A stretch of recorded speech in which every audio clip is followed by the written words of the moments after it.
Committee. Good morning. We do have regrets from Councillor Harder. She will be here a little bit later into the meeting, and as a result, we're going to hold off on our Glad Cleaning the Capital Awards until Councillor Harder arrives. So we are going to get into the agenda, and then we'll pause the meeting once Councillor Harder arrives to do those awards. Are there any declarations of interest? Seeing none, thank you very much. We have confirmation of the minutes, minutes 3 from the 4th of September 2009. Carried, thank you very much. We do have 2 communications response for inquiries. We have TRC 0-19 on road resurfacing. Yeah, I have a question, comment for that. Okay, so do we have consent from the committee to lift this item onto the agenda? Carried, okay. And we have TRC 04-19, Prince of Wales Bridge Transit. Councillor Kavanagh, this is your time. If you want to lift it, you do want to lift it. Is there consent from the committee to lift this onto the agenda? Okay, carried. And we have other communications. Memos started the negotiations to acquire the Beachburg and Walkley rail corridors. Councillor Menard would like to lift it quickly, so we'll put that at the end as well. Okay. I don't believe there's anything that we can go through on consent, and so we'll get into item number 1, options for traffic calming King Edward, north of Rideau Street, IPD, and we do have a number of speakers on this. The first speaker is John Woodhouse. Should we maybe get a staff to come in? Okay, and do we have staff available to come? Yeah, Vivi, Frank, thanks so much.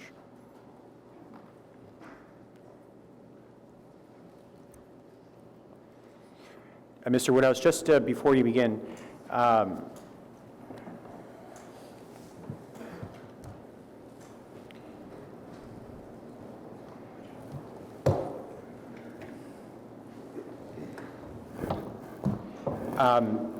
Ms. Chi and Frank, is there any information you'd like to present so that everyone is fully aware before we take delegations, or would you like to take delegations first? Just set context. Yeah.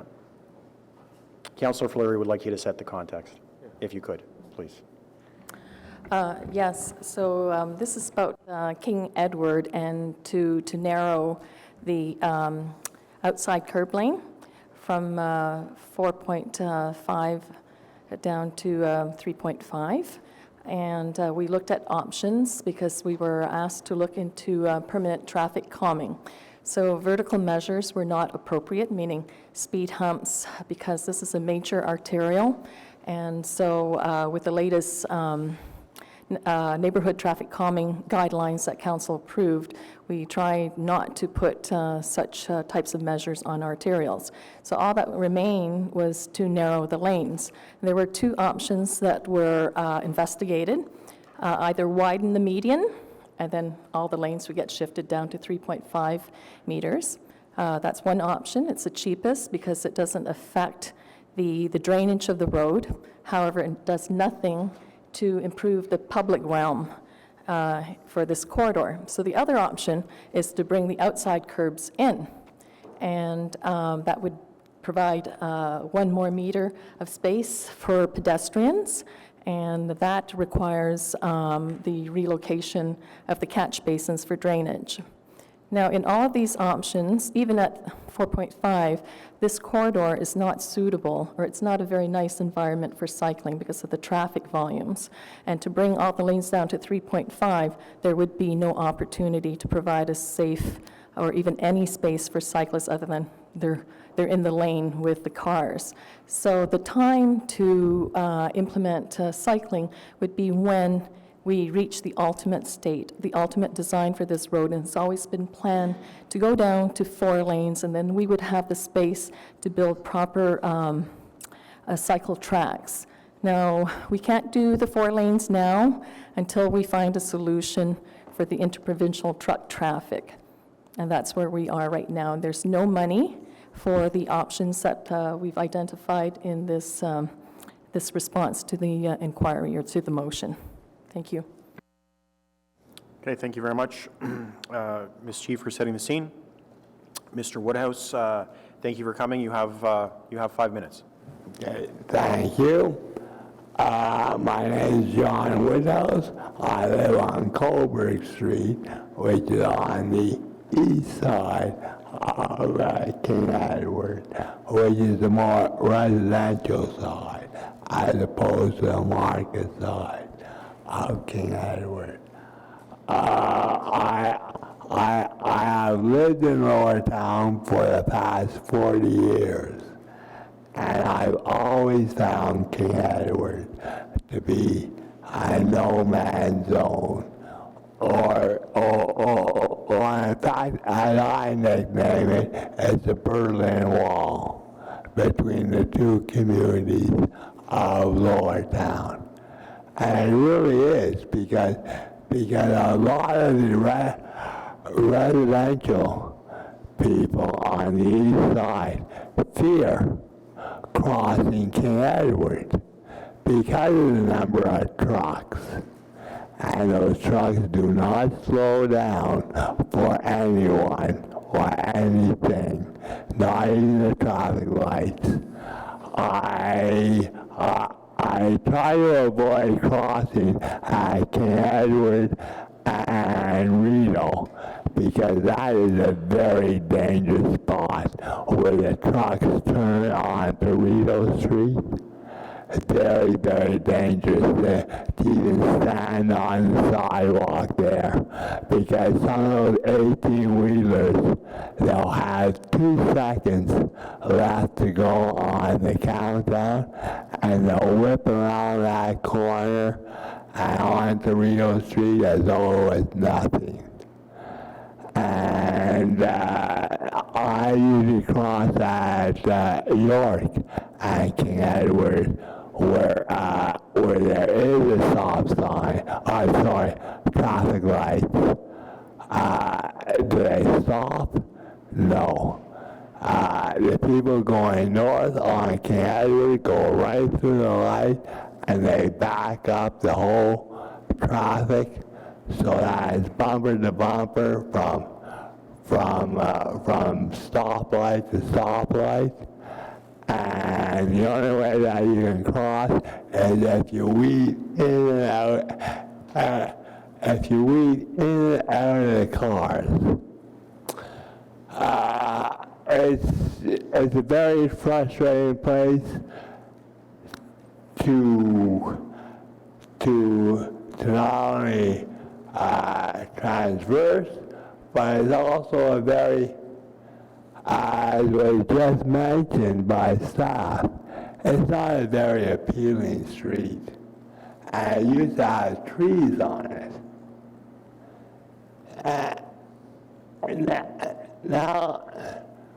Now it's just a big 6-lane highway.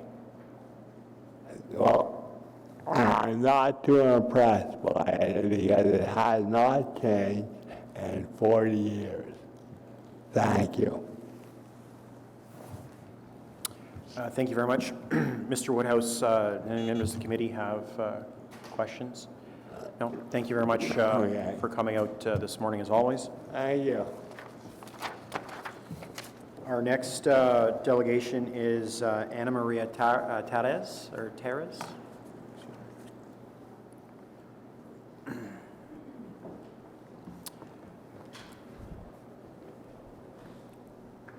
Thank you for coming. You have 5 minutes, and at 30 seconds, I'll try to get your attention so you know that we're getting close. Thank you. Okay, thank you. Good morning, councillors. My name is Ana Maria, and I'm a resident of Lower Town. I own a home at the corner of St. Andrew and King Edward Avenue. The area of King Edward Avenue I'm concerned with is the residential portion of the avenue, which is north of St. Patrick and just before the ramp to go onto the bridge. As you're well aware, this is the only designated interprovincial truck route in Ottawa today, and 3,000 freight trucks drive on this avenue each day. About 20,000 vehicles use this avenue as part of their daily commute, And there are 3 wide lanes on this avenue that are straight in each direction. So there's 6 wide lanes that make the avenue look and feel like a highway right now. And it is effectively treated like an extension of the highway by the vehicles that go to the bridge to cross over to Quebec. So speeding is a problem on this avenue at all times, but especially, which might not be obvious, is during non-rush hour when there are not a lot of vehicles and there's not a lot of traffic. So when there's only a few cars on the avenue and you have 3 wide lanes, it's very, very easy to speed on this avenue. I sent some documents to Ms. Crozier this morning, and one of them shows a radar speed board measurement that was taken 2 years ago on a random summer day. And one of the highest speeds noted during a 10-hour period was about 90 kilometers an hour. So this is, any day of the week this can happen, and this does happen. So living conditions are very difficult for the residents of this avenue. There's families that live on this avenue, like my family.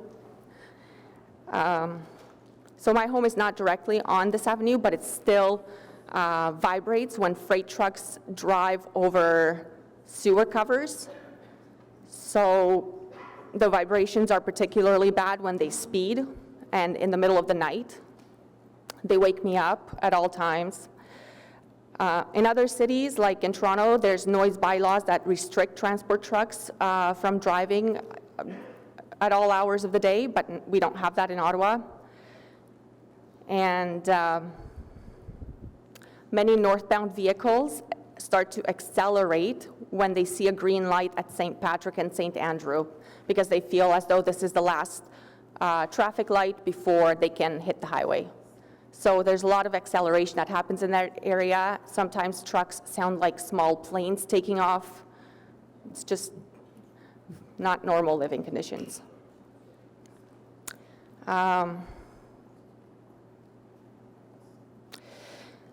So I've personally spoken with about 50 residents in this area about this issue, and they all agree that the status quo is not acceptable. Measures must be put in place to constrain the speed of vehicles that drive above the 40-kilometer speed limit. When I first contacted the City of Ottawa about the noise and vibrations from the speeding vehicles, I was told that there's 40 or more measures already in place on that avenue to slow vehicles down.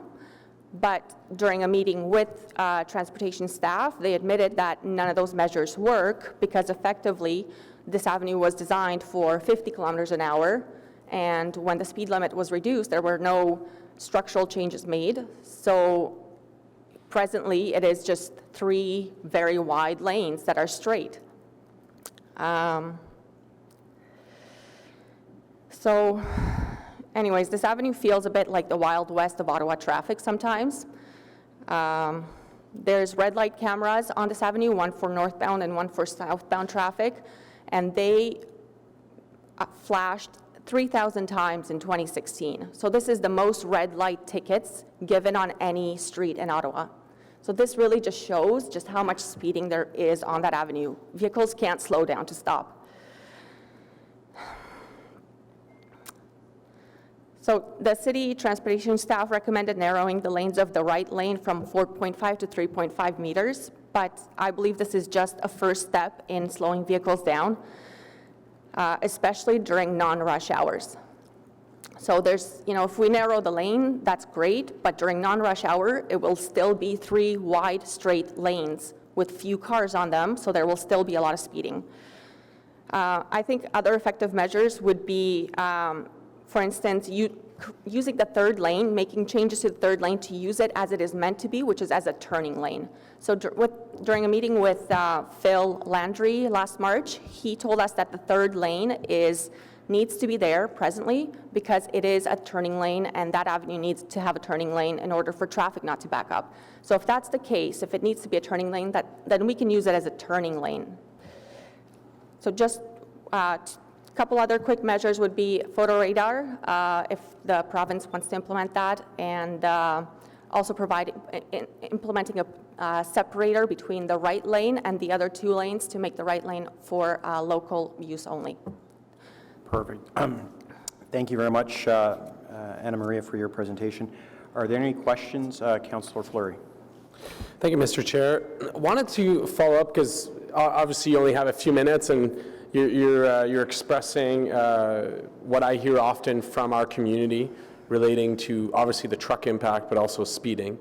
I want to go maybe even more specific, which is north of Rideau, that curb lane that goes northbound, that really connects to Sussex, that acts as a speeding lane or an turning lane, as you described.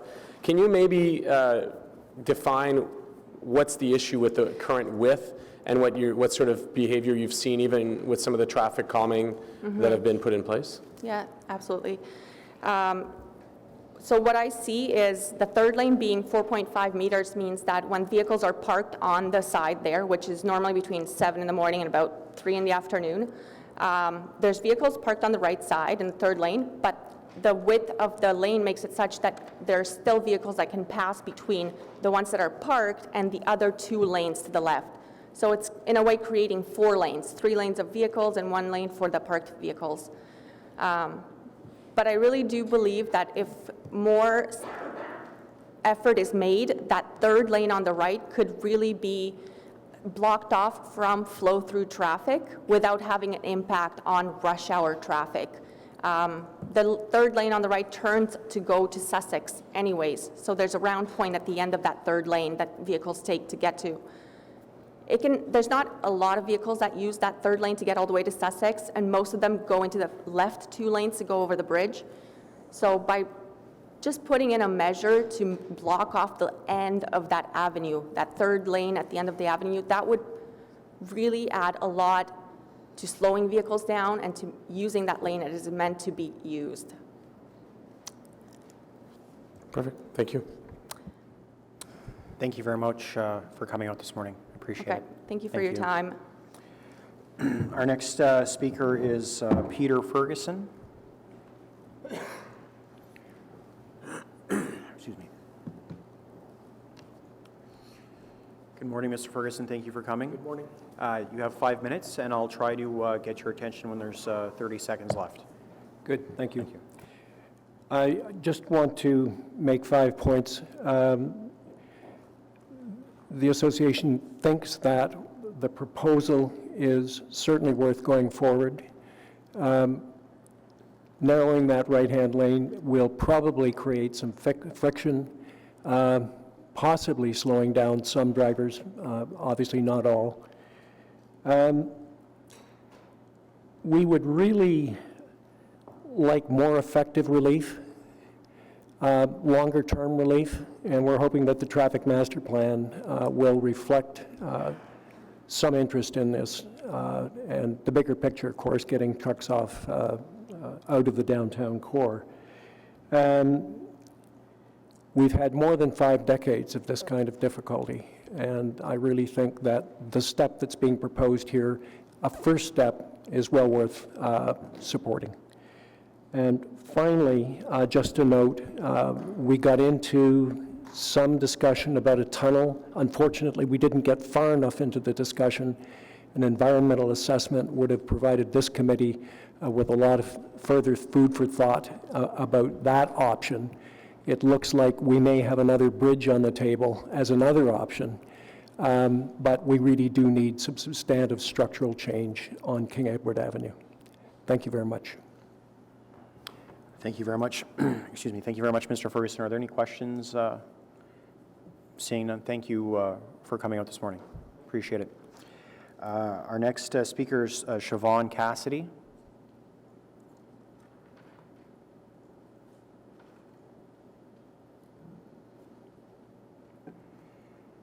Thank you, Siobhan, for coming this morning. You have 5 minutes, and I will try to get your attention with 30 seconds left to let you know it's time to wrap up. Thank you. Thank you very much, Mr. Speaker. Mr. Chair, I'm a longtime resident of Lower Town. As a matter of fact, I was born in Lower Town, and I remember when there was the boulevard and it was 2 lanes either way ending in Sussex. That was then, this is now. I would speak in favor of some limited traffic calming, eliminate the, where even though catch basins have to be changed, yes, it's a capital expense, but you actually have to sometimes spend money to make places livable. Because Lower Town has been used as, like, King Edward Avenue, the Berlin Wall, I think I actually came up with that one, has been used as the speedway. City staff, I believe, mentioned the possibility of the cyclists. Well, if you're a cyclist and you're on King Edward Avenue at any time, if you don't have your head examined, you soon will have an MRI. Because nobody in his right mind would take a bicycle down King Edward Avenue. As far as the interprovincial trucks, who cares? It's called Autoroute 50. Take it from Montreal to Hull, deal with it. Because I literally, when I was coming here today, I saw not only a tractor trailer, but it was a tandem. And I'm looking, oh God, no. So I'm sorry, I'm 63 years old. I have lived in Lower Town all my life, and I am tired of what was once a street, decent arterial street, Main Street, being used as a speedway and a freight transport lane. If it's going to be inconvenient to the little darlings crossing the Hull, who cares? And that's basically my point. Thank you very much. Are there any questions for Siobhan? No. Thank you very much for coming out this morning. We don't have any other public delegations. Are there any questions for staff from members of the committee? Councillor Fleury. Mr. Chair, with your indulgence, I'd love to maybe set out the context and then ask questions to staff. As you might have heard from some speakers, there's the specific issue of the interprovincial truck route, which all of us at committee are quite aware. I'll simplify it for everyone in my mind. If the feds want a bridge, they should pay for it. If the feds don't do a bridge, then the province should pay to correct the missing link between the 417 and an interprovincial crossing, which is the Ministry of Transportation's responsibility. I'll just set that out so that we can move on and pursue those conversations that are in the right context. We're faced with a situation that King Edward was fully completed in 2010. That was prior to the LRT being approved. And as the LRT began to roll in terms of approvals, we also began a program that was called Downtown Moves. Downtown Moves looked at lanes that are along Albert and Slater for what would be their condition today, once the LRT is up and running and those buses are off the corridor. The weird anomaly in this is STO, because STO is not specific to those bus changes, yet we know that at some point before April 2020, because Rideau Street will be closed to finish the construction between Dell and Sussex, that they'll need to be properly integrated at Lion Station. So that means that the majority of STO buses the majority goes southbound. They hang out at Union right behind Global Affairs and make their way to make their time point on Rideau, Wellington currently. That changes once STO is properly integrated at Lion. So you have lanes that are really bus lanes on King Edward, those curb lanes north and southbound, north of Rideau, that are way too wide. Staff recognize it. We have Phil Andry in the room. Phil and I have worked together ever since I've been elected to put in traffic calming measures. And Anna Maria was right. They're only a patchwork of strategies. So one of the key ways, without resolving the trucks, but to start making it feel more normal as a street, is to bring the right measurement of that curb lane, both north and southbound. So then off-peak, cars can park, they own the lane, there's no people driving through the lane, which is happening currently.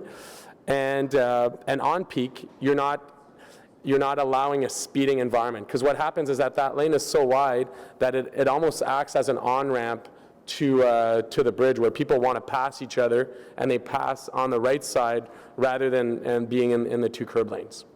So I guess my question to staff would be the following.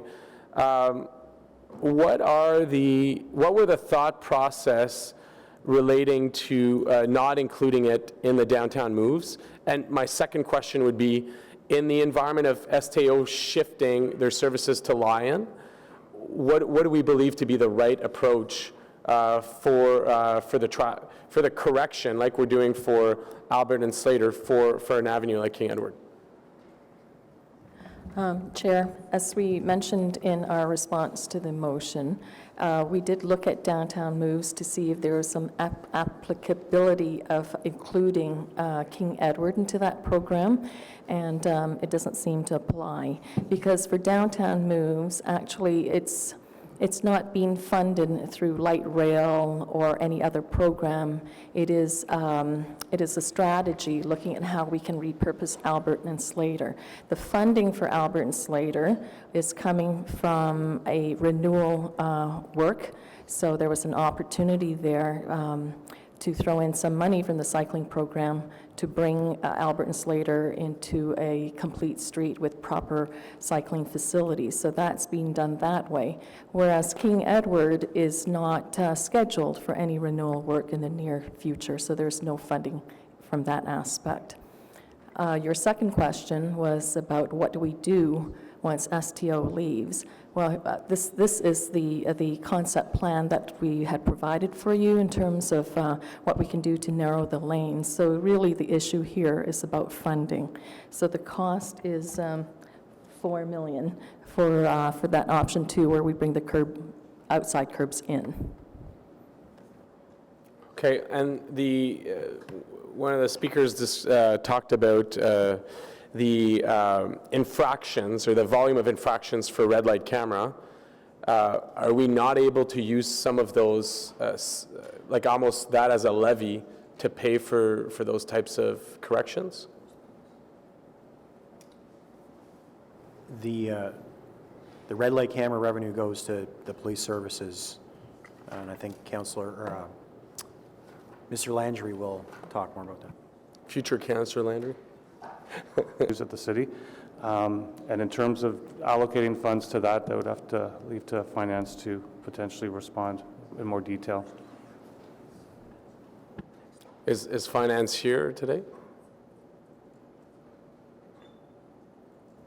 I'll endeavor to reach out to them and touch base with you after our meeting. Okay. And then could you explain to me, I'm not sure if you're, well, I'm sure you're aware, but I'm not sure if it's under your authority, but when we redo transit ways or when we do transit-specific corrections, how is that funded? So unlike when we do roads, you talked about the renewal for downtown moves or the funding for Albert Slater, but the specifics of capital funding for transit, how's that established? Transit is funded through the transit program, and those are the projects where we're putting in a facility in to improve transit service. So in this case, I don't know if it applies because it was not set up for transit other than the STO buses were operating in the lane. So, transit is funded through the gas tax as well, some DCs, but that's the funding background for that program. Okay. So what's your advice to committee today on how to fund a program like that?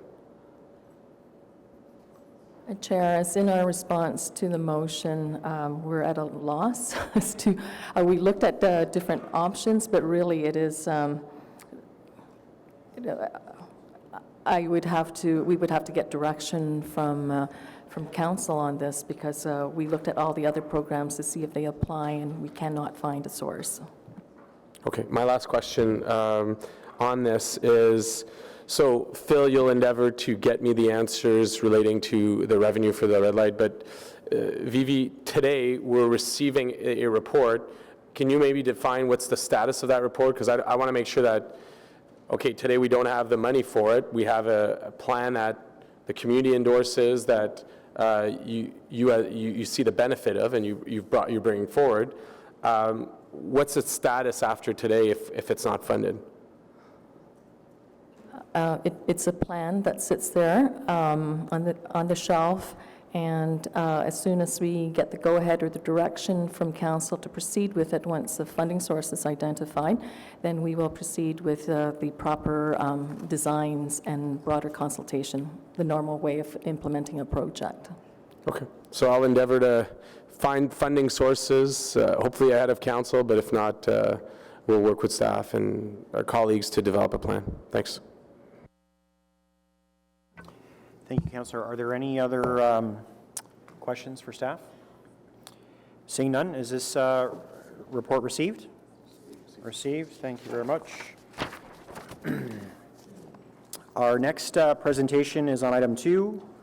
Oh, excuse me, Councillor Harder has arrived, and so we're just going to take 5 minutes to recognize some dedicated volunteers with the Glad Cleaning the Capital campaign.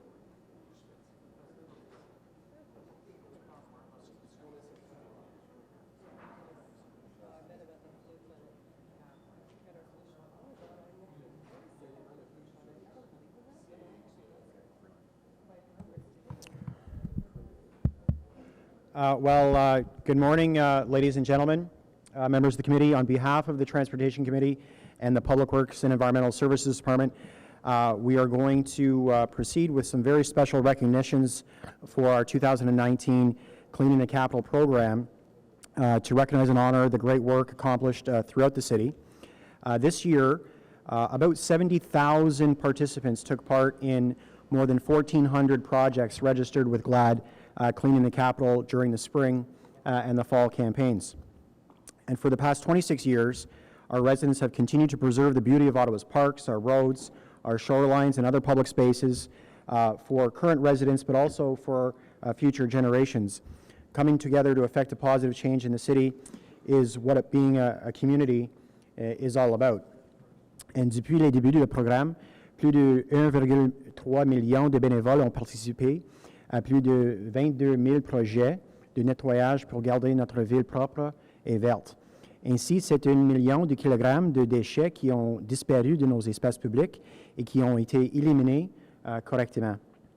And I would like to thank residents, our colleagues on council, as well as our generous sponsors for your continued support of the Cleaning the Capital campaign, and of course to our friends in the media who help promote it and help encourage residents to participate. And to recognize these important efforts, it's a tradition to present an award for the highest rate of volunteer participation for cleanup projects with this very prestigious certificate signed electronically by the mayor. Today is my pleasure to announce the top 2 awards for 2019. I would like to congratulate Carol Ann Meehan from Ward 22, Gloucester South Nepean. Ward 22 is being honored as the overall Ward Award winner with the highest participation ratio of 11% and a 10.2% participation ratio for the spring campaign. So, Councillor Meehan, congratulations.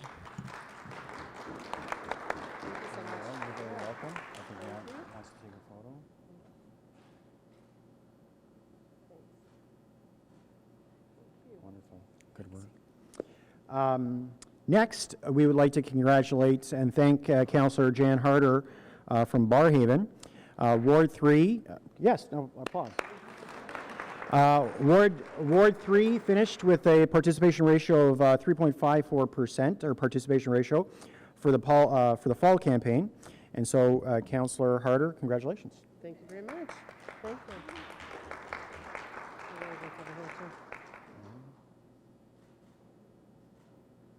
That's great. Congratulations. It's the first time, It's your first time? Yeah, I mean, I think we have a little bit of a... Well, the South End is going to compete for the award next year.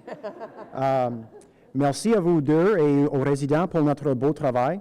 Nous avons très hâte de collaborer de nouveau avec vous pour le grand ménage de la capitale en 2020. Et donc, merci tout le monde. Looking forward to everyone competing very hard for this very prestigious certificate next year for 2020 to keep our parks and shorelines and roadways clear. Matt and Laura from Orleans are going to make sure that Orleans takes home at least one of those next year, right? Wonderful. Thank you very much. We'll get on with the rest of the meeting. Thank you.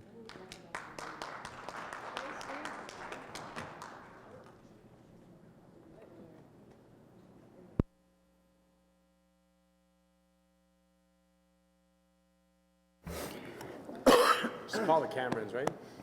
Excuse me. Excuse me. So now we are on to item 2. And for those of you who have missed it, there is a giant sign at the back of the room for our community safety zones. And I thought it was important to have this here today to demonstrate both what it looks like from an education perspective, but also to highlight, and this is important for our friends at the back, the challenges with implementation of this program. This is what needs to be installed at the beginning and at the back end of every community safety zone. By regulation, it has to be that wide because of the bilingual nature of our community, and that obviously poses some very serious and difficult physical challenges in terms of where to put it and how and where they can actually be installed versus not, and limits our ability to implement these, which our staff will get into. So we do have a staff presentation. Mr. Landry, Ms. Tanaka, over to you. Thank you, Chair Blais, and we're pleased to be here to present to you our implementation plan for community safety zones. So this is required in advance of beginning our pilot for automated speed enforcement. We're still waiting for the province in terms of when we can begin that work and that pilot, but we want to get everything in place so that when they say go, we can go. And at this point, I'll pass it to Krista to go through the presentation. Morning.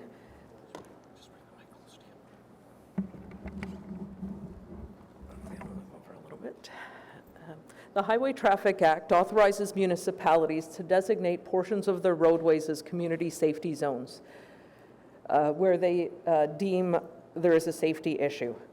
The requirements to do this require the enactment of a corresponding bylaw as well as the installation of designated regulatory signs. As Councillor Blais mentioned, this is an example of the sign behind us over here.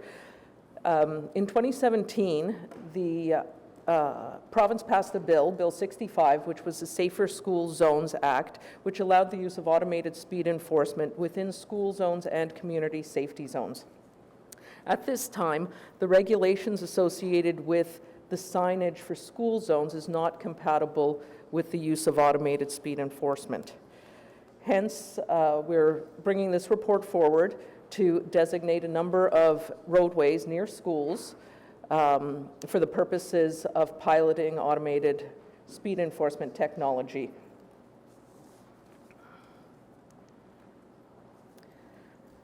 The purpose of automated speed enforcement technology is to reduce the risk of collisions for children walking to and from schools through the reduction of operating speeds in those vicinities and the increase in compliance with the speed limit. With that in mind, we developed a data-driven approach to review the roadways around our 376 schools. Traffic Services collected data at approximately 400 locations close to schools and developed a process including a screening process, a prioritization process, and then a feasibility review of those locations. The screening process looked at all of the schools within the city to determine those with high compliance with the posted speed limit and those with a low number of children walking or cycling to school as the first step. Those that had lower compliance or more children walking were moved on to a prioritization process. In order to prioritize the locations, we looked at the number of high-end speeders, those traveling at 15 kilometers an hour or more over the posted speed limit, as well as the number of children walking to school or not being bused to school as an exposure, which is a measure of risk. We also looked at the reported collisions with children walking or cycling to school during school times at each of the locations. And we also considered those schools that were part of Safe and Active Routes to School program, which is a program that helps develop plans for school-age children to increase their active transportation as a mode to go to and from school. Once we prioritized all those locations, we then had to review each of the top 50 to determine where we can implement community safety zone signage, looked at the existing signage in terms of whether or not there was school zone signage, and then we also had to review for the technical requirements of ASC equipment. As mentioned previously, the size of the community safety zone sign is very large, and the regulations around them are very prescriptive. We looked at opportunities to change the positioning of the signs or stagger them, but the regulations are very strict. The English sign has to be placed to the left of the French sign, and they have to be aligned on both sides of the road for the beginning and ends of the community safety zone. This results in a 1.5 meter wide sign, which is difficult to place in many locations around the city. We also made sure, when we were doing our review, to make sure that the signs did not encroach on any sidewalks, roadways, or private property. If that was the case, it was ruled out as a potential site. This is an example on Meadowlands Drive around Thatcher Street of a place where we can fit community safety zone signs. On the right-hand side, you'll notice a picture of the sign in place.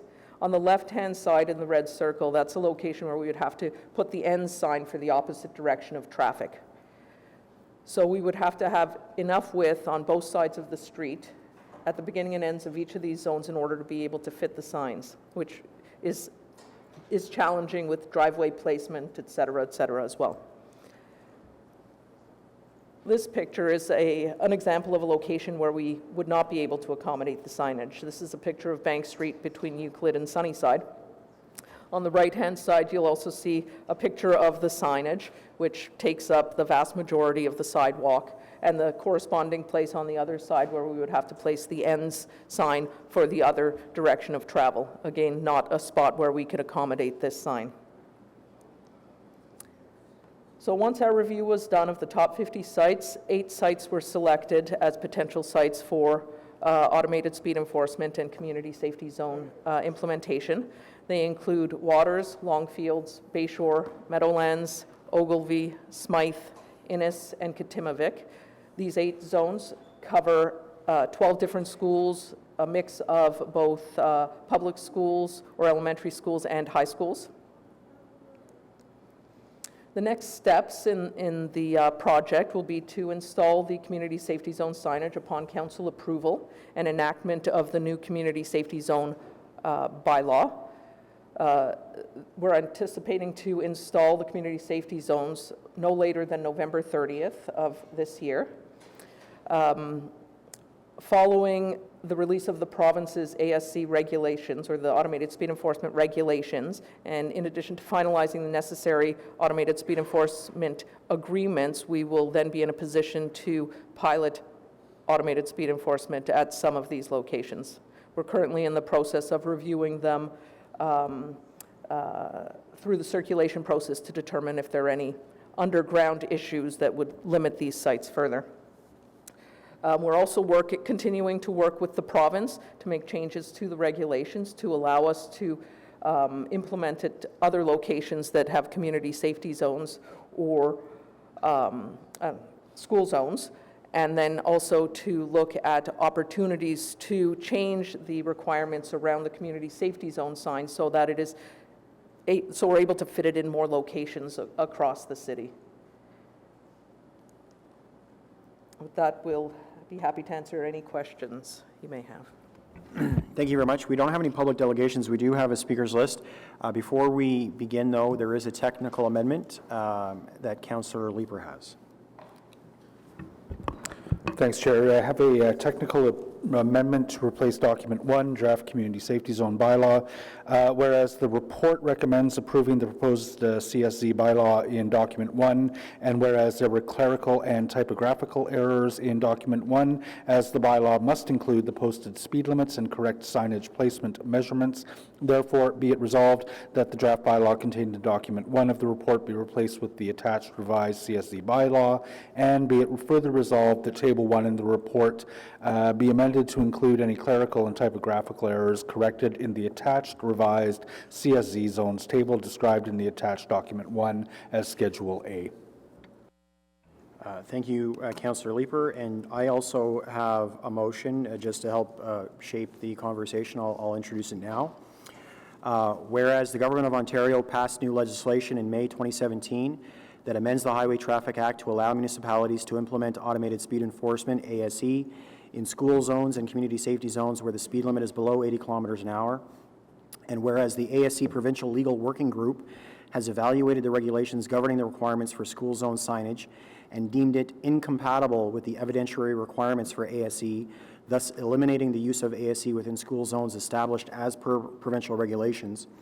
And whereas the only remaining option for ASE implementation is within community safety zones, and whereas the regulations require bilingual jurisdictions such as the City of Ottawa to install English and French community safety zone signs side by side, resulting in 1.35 meter signage that does not fit within the right-of-way in the vicinity of many schools within the city. And whereas the City of Ottawa recognizes school zones as locations warranting the same level of disincentive for speeding and other Highway Traffic Act offenses as community safety zones and construction zones, therefore be it resolved that City Council, through the Mayor, formally requests the Province of Ontario to 1, modify the Highway Traffic Act to allow for doubling of fines within school zones without the need for additional community safety zone signage. 2, modify the regulations to ensure that school zone signage meets the evidentiary requirements for use of automated speed enforcement within school zones. And 3, modify the regulations to allow for narrower signage configurations for community safety zones within bilingual jurisdictions. And so with the technical amendment and that motion, if we can discuss it all at once, Councillor Brockington, please. Thank you, Mr. Chair. Excellent motion. No comments on that. I think it hits the nail on the head. My question was to staff whether the wording on the signage is mandatory. I think the answer is yes. As part of the regulation, this is the wording that is required. My issue is it's not clear to motorists that they're entering a zone that has speed enforcement technology in use. And I don't think it's 100% clear and transparent. We have signage that says red light camera as people are approaching an intersection with red light cameras. Have we been part of the working group that we're developing the regulations? Has this come up? Because I know people are going to be upset that we're not being transparent or as transparent as we should be. And this has always been an issue. When there was some pushback back in 2016-17, people were upset that it was a tax grab. I was going to be done under cloak. And I really wanted signage to be as clear as possible. Do you have anything to add? Through the chair, yes, we've been working on the provincial working group, and there will be agreements in place between the city and the Ministry of Transportation of Ontario that will require some additional signage where we will be placing the automated speed enforcement cameras. So it would be very similar to the red light running cameras. Okay. It'll have a picture of a camera and then say speed vitesse on it to indicate that automated speed enforcement is in place at that location. Good, and if, Chair Blais' motion is picked up by the province, I do think there's a lot of merit in doubling the fines in school zones. You see that in construction zones, and I know in the United States it's very common to have fines doubled. Can you talk about expand on the community consultation piece? I think I heard in the mayor's budget address that there would be community consultation. We would have a greater discussion on where exactly the fine revenue is going to be directed to. Can you just discuss those items, consultation and the fine revenue? So in terms of consultation, as Krista mentioned, for this pilot, we've identified the 8 locations. We've met with the councillors to review those so that they're aware.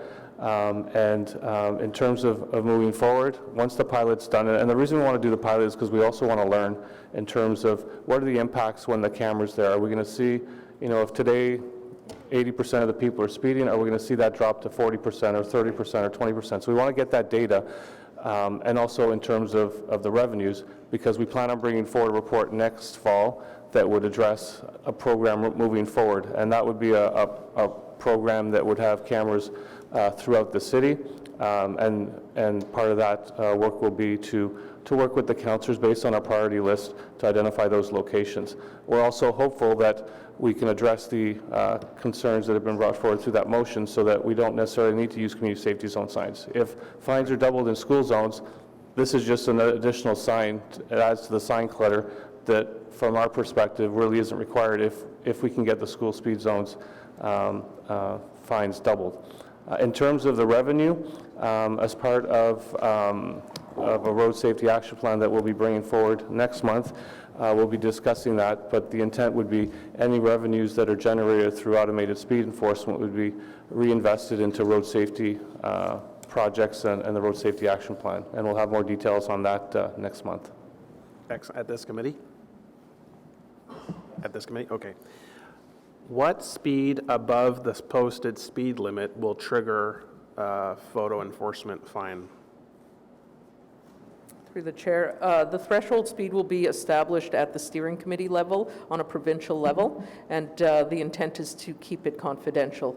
We don't want the impression that a certain level of speeding is tolerated or acceptable. So that is the intent of the program, as many other jurisdictions run their programs as well. I agree that any speeding is unacceptable. However, this program will not be accepted by the public if we're giving tickets out for people going 2 kilometers over the speed limit. There has to be some wiggle room that people may challenge the technology, but we're really targeting people who are grossly abusing speed limits in certain zones. So can you confirm it'll be a reasonable amount above the speed limit? Through the chair, yes, I can confirm that there will be some tolerance, and that was all taken into consideration when establishing the threshold. My last comment, Mr. Chair, is when the announcement came out, I think on November 1st, I immediately wrote to Mr. Landry because I had a number of questions about the criteria used in the screening process to compile the list and the top 8 or 9 locations. I'm meeting with Mr. Landry, I think today or tomorrow, to go through that because I have a number of problematic areas in my ward. The one that comes to mind is Carlton Heights, which is on Prince of Wales, a former highway where children are crossing the street. That didn't make the list. And I'm sure there are many other viable, worthy school zones that should have this. I recognize this is a pilot project, and I'm certainly open to seeing the success of this for these locations, but we desperately need this technology in other locations, not just in the suburbs. There are many school zones in the city and rural areas as well that need that. So, I'm very, very happy to see this project come together. I was a strong supporter of this a number of years ago, even went to Queen's Park to speak in favor. And I'm glad to see this before us, but we really need to roll this out. The speeding is the #1 issue in our residential communities, impacting the safety and security of our residents, and we need to tap into whatever tools are available to enforce those limits. So I appreciate this pilot. Thank you, Mr. Chair. Thank you very much, Councillor Brockington. Councillor Kavanagh. Thank you very much, and I appreciate that you met with me before to tell me about the one in my zone. I appreciate it. I think it's an excellent choice. Bayshore, there's a high number of active transportation participants in the students because they literally live across the street. Very little busing in that area, so there's a number of kids that are just crossing the street. So to encourage active transportation, we have to continue this. As a former trustee and a member of the Active Transportation Committee for the city, for OSTA, I know that was a big problem, is just getting kids across those main arterial streets that are very, very busy. And I appreciate hearing about the community consultation. I wanted to know, in terms of just people going by and seeing these signs, I wondered why they didn't put that symbol on of the little camera, why that wasn't done. I mean, I think that gets the message across. I understand the need for the big sign, but I think a little picture like that really gets the message across better in terms of, we're going to catch you if you speed. Why wasn't that done like the red light cameras? Through the chair, excuse me, there is a plan to implement those types of signs with the implementation of automated speed enforcement. Community safety zones, however, can be implemented anywhere in the city. They can be standalone without automated speed enforcement, and it's only because of the Highway Traffic Act and the way in which the province has approved the use of automated speed enforcement that we must install the community safety zone signs at this time to pilot the technology. Some of the locations may or may not have automated speed enforcement, but depending on the results of the circulation for the different designs and whatnot. But the plan is to implement those signs as well when automated speed enforcement is available. Okay, thank you. And I just want to say I appreciate the motion brought forward by Councillor Blais. I think that would be very helpful. I was very surprised to learn that, for example, DeRoy Kennedy and Woodruff Avenue couldn't get a sign because there wasn't enough space based on this sign requirement. And it just seemed bizarre that they would miss out on this technology and this help to keep kids safe based on the size of a sign. So I really, really hope that we can work that out, because there's an absolute need to keep our kids safe. My other question is, in terms of other consultations, one of the things I hear loud and clear from the community is people making illegal right turns at certain times of the day. And the big one is at Leonardster and Fairlawn, where people just ignore no right turn sign at peak hours, which is designed to keep kids safe as they walk over to DeRoy Kennedy. And it's just ignored. I know the technology is out there because I was at an AMO conference, and they do have that ability to make it so that if people make an illegal turn, they can be fined as well. Are we looking at that down the road? Through the chair. Currently, there is no provision in the Highway Traffic Act to use that form of technology to enforce that type of infraction, but we would certainly consider it if it became an option. So should I tell my residents to lobby the province on this? Because they're quite concerned. It's been an ongoing problem for years. A lot of safety concerns in terms, and this is with crossing guard. There are opportunities, not just with turn restrictions, for different forms of automated enforcement, for sure. There are a couple of locations where there are bus lane infractions as well that are causing a safety concern. So I would encourage those who are interested in seeing these other forms of automated enforcement to definitely bring it up with the province, as they're the ones who will be responsible for adding that to the Highway Traffic Act. Thank you very much, and I do hope they're listening, because it's all about the safety of our kids. Thank you. Thank you very much, Councillor Kavanaugh. Councillor Dudas. Thank you, Chair. Just a quick question in respect to the photo radar component of it. So I understand each one of these signs is $600, and that's going to be funded out of the traffic services budget. When the photo radar is implemented, how much are we anticipating each of those devices is going to cost, and which budget is that going to come out of? Through the chair. The revenue generated from the automated speed enforcement is anticipated to pay for the operating costs of the systems. Currently, the implementation is being funded through the Safety Improvement Program and the Safer Roads Ottawa program for the implementation of the 8 sites that is part of this pilot. The report that we bring forward in the fall of next year will address the funding process for the devices going forward. Okay. There are many, many counselors probably around this table and communities across the city that are eager to receive not only these zones, but the photo radar component of it. And I understand that you had 50 on your list that you were looking at. What I'm curious about is whether or not, if there is any issues in having this incorporated into traffic operations budget or having the revenue funneling back to it, if we can consider this as part of our TTCs.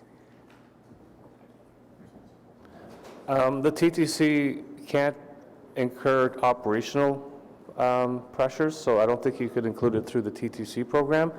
But that being said, when we bring back a report next fall, we'll have all the data that will support the recommendation that we bring forward. And if we can, like I mentioned earlier, get the province to allow us not to have put these community safety zones, that we can, because every school's got the school zone signs today. So with that change, you know, the 340 some odd schools would all of a sudden become doubling fines. So that also allows police, when they're out doing their work, to double fines as well. So I think we're pushing hard. I know Krista's working very hard with the stakeholder group, which does include staff from MTO and other cities in the province, to get that in place, because from our perspective, just adding these community safety zone signs just adds to the clutter of the street, and especially near schools, you want people to be focused on the road and the kids that are crossing or walking along the sidewalks versus looking at all these signs on the road. I also was curious as to, you mentioned you have the criteria and it's all in the report in respect to identifying locations. I know I was personally disappointed that Renault Road wasn't included because there are 2 schools there and we have issues, but we'll deal with that and we'll chat about it. But I'm wondering as to what's the next step in terms of, are you going to be going back through that list of 50? How do we make sure that we're moving forward with implementing more as we go? Like, what's the next stage with that? Through the chair. It will really depend, I think, a lot on how the changes are made at the province. We're hoping that they align with the timing of our report. Many of the locations in the top 50 were ruled out because of a signage issue. So if that is cleared up, then we would still want to go back to the higher ones where there's a higher exposure and risk for children walking to and from school. And try and address those first and move further down the list as we bring on new sites. Okay. Thank you.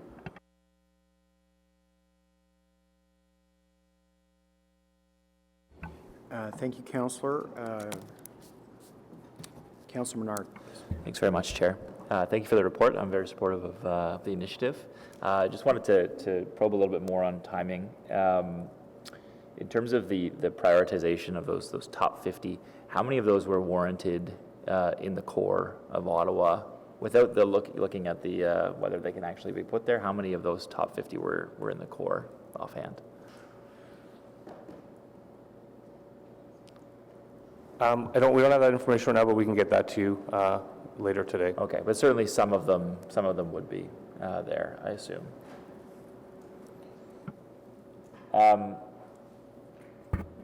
Were there 0 options within the core to implement one of these on the pilot project, or was there actually an option but it just wasn't very high on the list?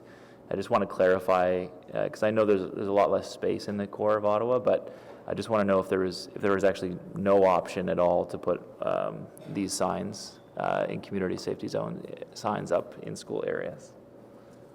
And I'm looking at Sunnyside. I have a map of it here on Google Maps. And it looks like there's some area there beside Hopewell, which has a huge amount of students that walk to school, for example. There's some, the sidewalk is extended, some other space here. So I'm just thinking, is there no space at all within the core to have one of these as a pilot, within the pilot project? Through the chair, we really only reviewed the top 50 sites, so once we look at the list, we'll be able to answer that question. We did check every site in the top 50 to determine whether or not the signs would fit, whether or not there was existing school zone signage in place. Could have been ruled out for one of those 2 reasons, or some locations were ruled out because we couldn't get power to it. But we'd be happy to sit down with you and go through your list if you'd like. Well, I would just say, if there, I mean, and maybe you'll take this as a direction, but if you do find a spot, because right now, there's none in the core, right? They're all outside of the core that have been the 8 spots that are looking to be piloted. So if you do find a spot within the core, just one spot, it would be helpful to have that as on the pilot list, even if it's a 9th location. And so I don't know if you can take this as direction to come back, but I think we're just looking for one spot within the core. And if that's possible, let's make that happen. The cost doesn't seem that great, given Councillor Dudes's question. So it'd be great if we could implement that. I'd even be willing to pay for it out of my own budget. But if you can take that as direction and come back with one spot in the core, would be fantastic. Yeah.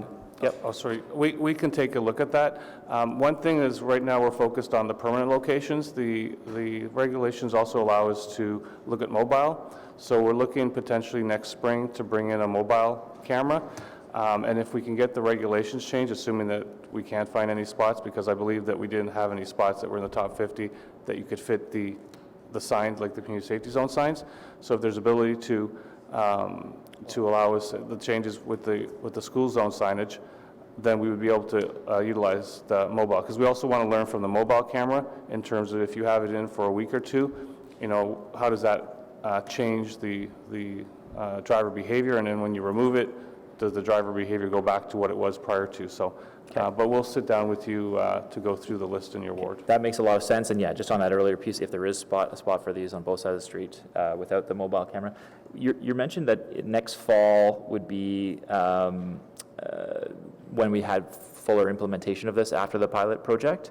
And so that would that not require those signs, or would it require those signs? It just depends, I guess, how the province responds.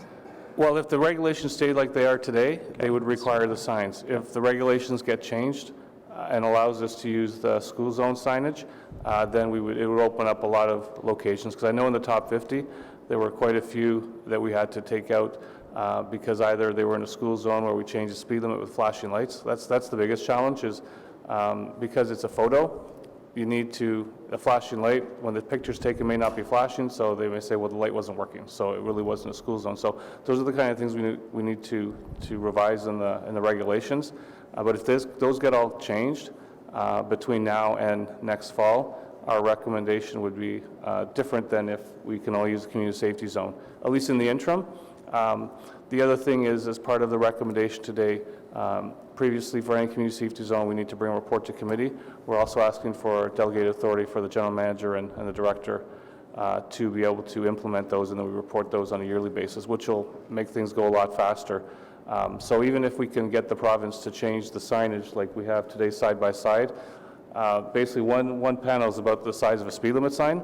So if we could have them one on top of the other, then it would give a lot more opportunities within areas where you've got limited space. So even if that part of it changed, that would allow us to look at more options. Okay, that's great. Makes sense to me, and I'll look forward to hearing back from you on that potential 9th for pilot if we can find a spot in the core for one of these. Thank you.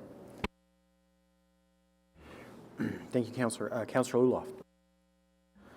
Thank you, Mr. Chair, and thank you for your presentation today. Really glad to see that Waters in front of St. Francis of Assisi is going to be included in the pilot. Very, very difficult to keep it secret. It was staked for about 3 weeks before. It was a little bit unclear in your presentation, and it was a little bit unclear when we met to discuss it, but at the locations that you've chosen, I know you've probably done locates already. Any ground issues or any conflicts underneath those sites that you've chosen? Through the chair, we haven't received the circulations back for all of them yet. They're one of the sites, Waters, we do require to go a little bit further to get power than we had initially anticipated, which may delay the implementation. It may be later December for that site, but it still is feasible as part of the pilot. The rest of the sites we haven't really heard back on yet. Yeah, I can appreciate how deep you'd have to go, considering the wind events that we've had in Ottawa, both in the South End, West End, and in Ottawa, or in Orleans, and with a sign that big, totally understand. Mm-hmm. So there's not going to be any issues with getting that one installed in the cold weather, like the concrete will form, everything should be fine, yeah? Yeah, we're rushing the circulations, so we're expecting to get a few back later this week, and construction would begin hopefully next week or the week after. Our goal is to be a lot of the locations done by the end of November. But again, we still have to wait for the province to change the regulations. So we can be already set to go.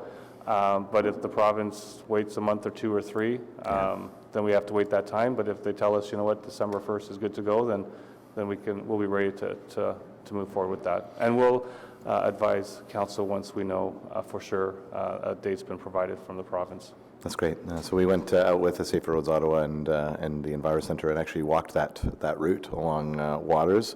There are no addresses on it other than St. Francis of Assisi. So it's all backyards. So as you can imagine, people don't slow down whatsoever, and then they pick up quite a bit of speed going in there. So really appreciate being included in the project, and great work, guys. Thank you. Thank you, Councillor Ulof. Councillor Leeper. Thanks, Chair. So I understand that my colleagues have raised the fact that, the 5 downtown wards don't have a pilot. I appreciate the motion that the Chair has put forward to try to ensure that we're included in future lists as this becomes more widely rolled out. What are the conditions that we're looking for in order to be able to put up this sign? Like, how much right-of-way do you need, and what are your considerations around sightlines, et cetera? Through the chair. The signage is 1.35 meters wide, so we have to be able to install it within our property, within the right-of-way property, and have a buffer on either side, so it doesn't hang over onto the road or onto the sidewalk. We wouldn't want people to hit their heads on it as they're walking past on the sidewalk, or for, a truck to take it out if it were hanging over the road in any way. Do you have a number on that buffer? Is it a foot, or is it inches, or is it... How tightly can you fit it into there? I'd say, like, the sign is 1.35 meters wide. I'd say you'd want about between 1.7 and 2 meters of area, because we have signs, and you see them around the city where a quarter of it gets knocked off because, either because of snow plows or because there's a truck that was a little too close that had something that was hanging. So we just want to ensure that. And the challenge in the core is that you don't have that boulevard like we saw in the one picture on Meadowlands, that there's space to do that. In the core, you've got the road, the sidewalk, and then the home. And so we can't put it on the sidewalk, we can't put it on the road, and we can't put it, so just there's no room. Versus, if it was like, if we could put one on top of the other, then you could put it on an existing pole like we do with speed limit signs. And so I think if we can get that change done by the province, that would open up a lot of locations within the 5 wards in the core that we just can't do because there's physically no room to do so. I hope we're successful in that. I know Councillor McKenney and I and myself went on our own dime down to Toronto at Queen's Park to make the argument for this regime. So we're hoping to benefit from it. What work remains to be done on the ASE regs? That seems to be taking a long time. Where are we? What work remains to be done to finalize those so that we can start implementing? Through the chair, there isn't any real work left for the city to do. It's really with the province right now. Yeah. So they've been drafted, they've been sent up for review and approval, and we're just in a holding pattern waiting to see when they're approved at this time. So outstanding issues among the working group have been resolved, do you feel, or are there still outstanding issues that need to be settled? In terms of the regulations, no, there aren't any. So it's really just with the province and their approval process at this time. Okay. So we don't anticipate that there are further disputes around those, just somebody needs to take a look at it on their desk and get those passed? I can't speak for the province. I'm not sure. Somebody may have a question, but it's really with them at this point. And I would also add that, we've gone, the city, we're doing the same format as the red light cameras, where the City of Toronto's done the procurement. They've also got the processing center, and what we'll do is we'll tag along onto that contract to purchase the cameras from the vendor. Okay. So that process has all gone through. They've got a vendor, they've started, that's why we're starting to install some of the permanent locations. So everything's ready to go, but it's a matter of just waiting until the province turns on the switch to say you're good to go. So we're not waiting until the province says you're good to go before starting the work. Yep. We want to be at a point that, if everything's installed and they say, next week it'll be enacted, then we can start next week. Okay. There was, I think in your presentation, just curious, you made quick note of having to check the underground infrastructure. So when you're looking at your locations, what is the relationship between what's underground and what's on top? Are we tapping into power for these, or? Yeah, so the underground is the foundation that we have to install, and also there's duct that has to go from the hydro, the closest hydro feed, to the foundation, which will then feed the unit. So we have to, similar to the red light cameras, and even street lights and other traffic signals, we have all this underground plant that requires power. So we just have to find that connection from where the hydro can supply us the power. So that's the underground work that needs to get done. Is there the potential to use solar?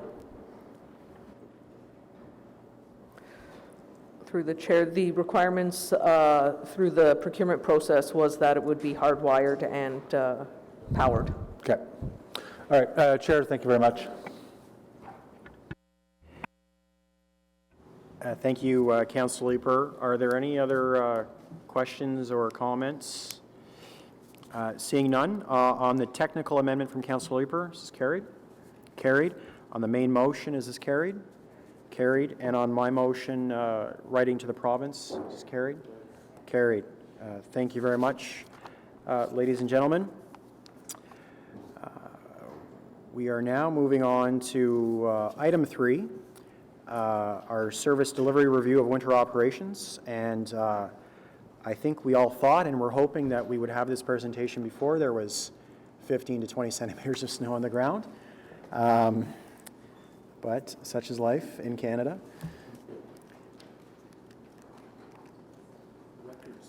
Record snowfall. Yeah. Record cold. Oh my God. Yeah. It's cold. Minus 25. Tuesday, November 11th.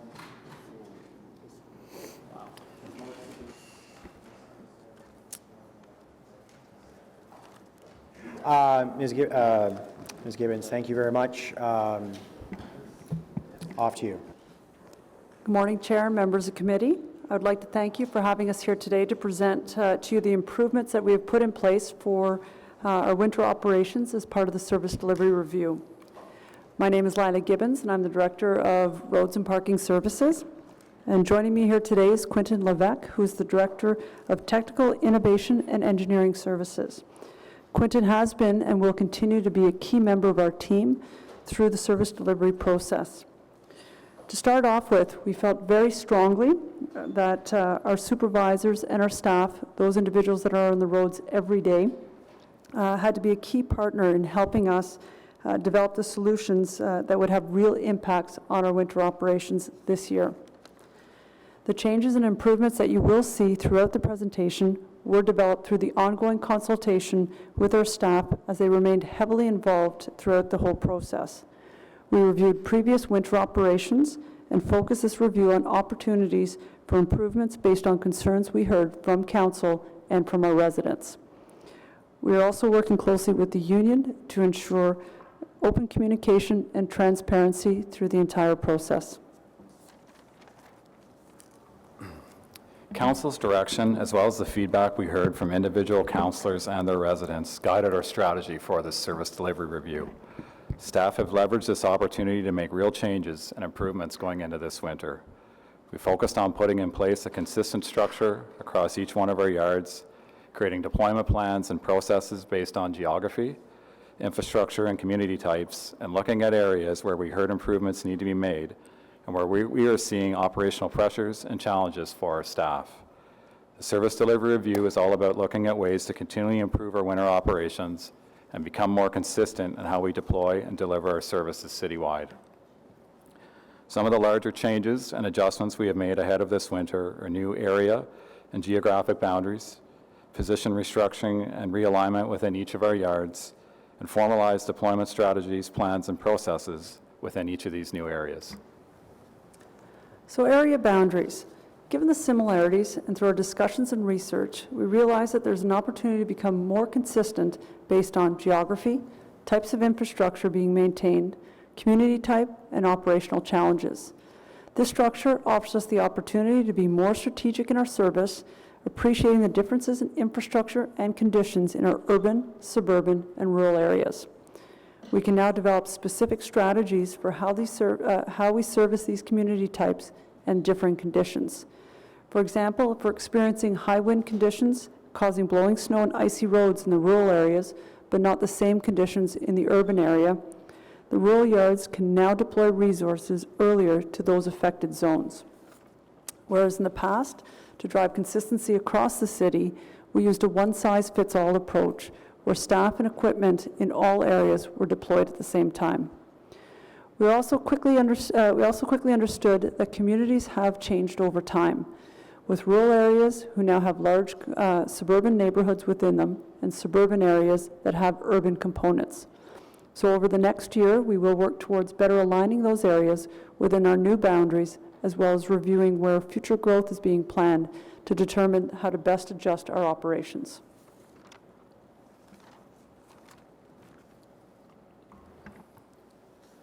Through this review process, inconsistencies and gaps were identified where resources were aligned from yard to yard in areas of echelon plowing, residential plowing, and sidewalk maintenance. Through our discussions with frontline supervisory staff on what activities we should prioritize and put more focus on, there is alignment with what we heard from council and residents last winter, and that sidewalk maintenance should be the priority and needs to be resourced 24/7. We have moved forward with restructuring and redeploying staff to create greater capacity for winter maintenance of sidewalks, taking advantage of the efficiency of nighttime operations by allocating additional staff to overnight sidewalk maintenance. This balancing of resources allows for 24-hour-a-day, 7-day-a-week maintenance of sidewalks in accordance with our current maintenance quality standards. As this has proven to be a valuable review, we will continue with this practice going forward, ensuring our priorities are aligned with those of council and the residents we serve, and that we are regularly reviewing our routes and where our resources are aligned to determine where growth is best applied. So deployment process.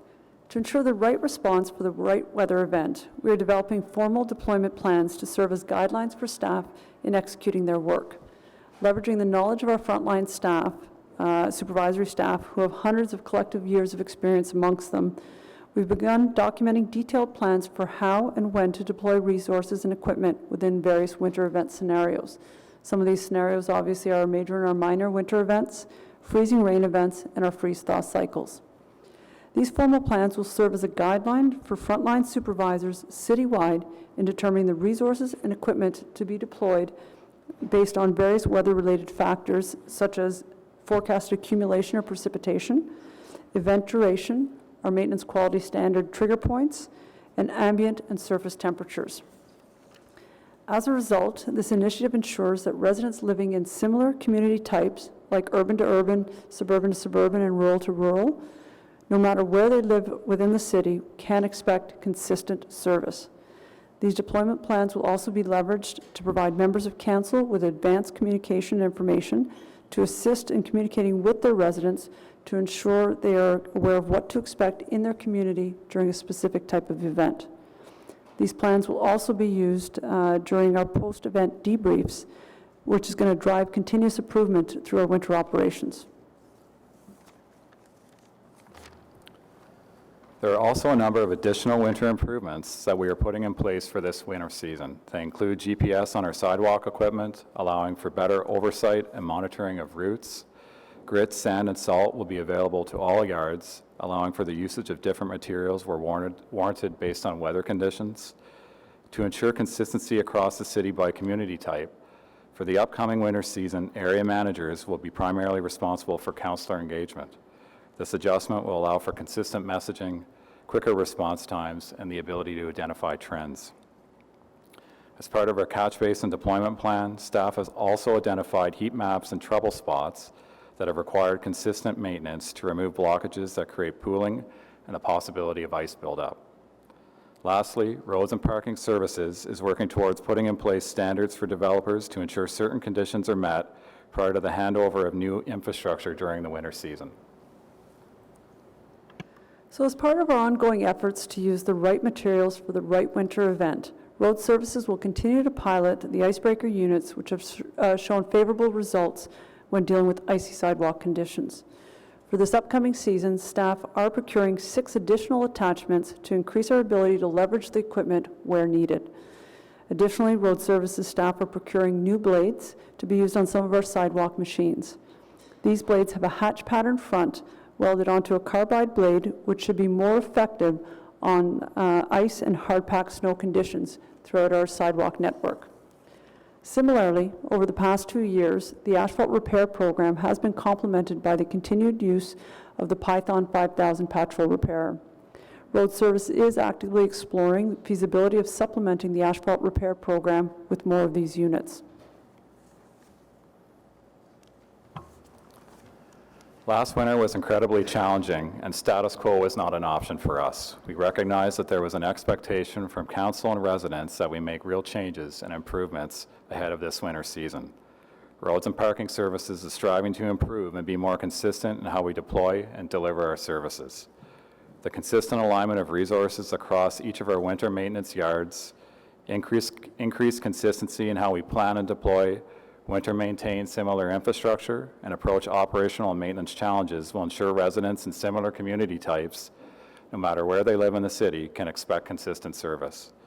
We have been listening to residents over the past few winters and know that there are specific areas where we can have room to improve, particularly improving walkability throughout the city.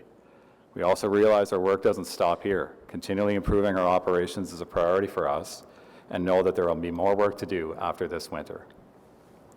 So the next step is to begin our review of the winter maintenance quality standards. These are the standards that were previously approved by council and actually exceed the provincial standards as they sit right now. It also exceeds the standards with most other municipalities around us.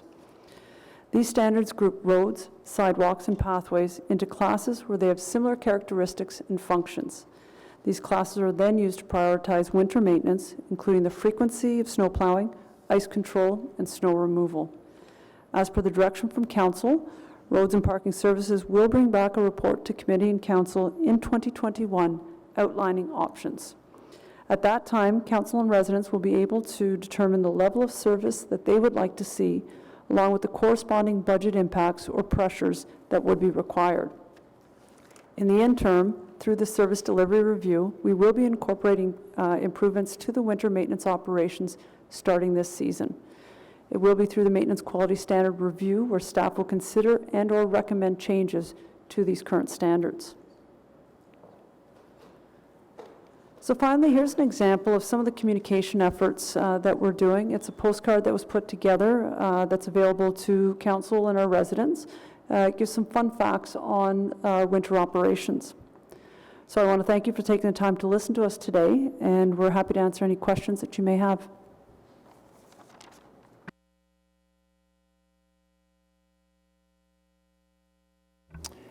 Thank you very much, Leila and Quinton. We do have one public delegation, Mr. Woodhouse.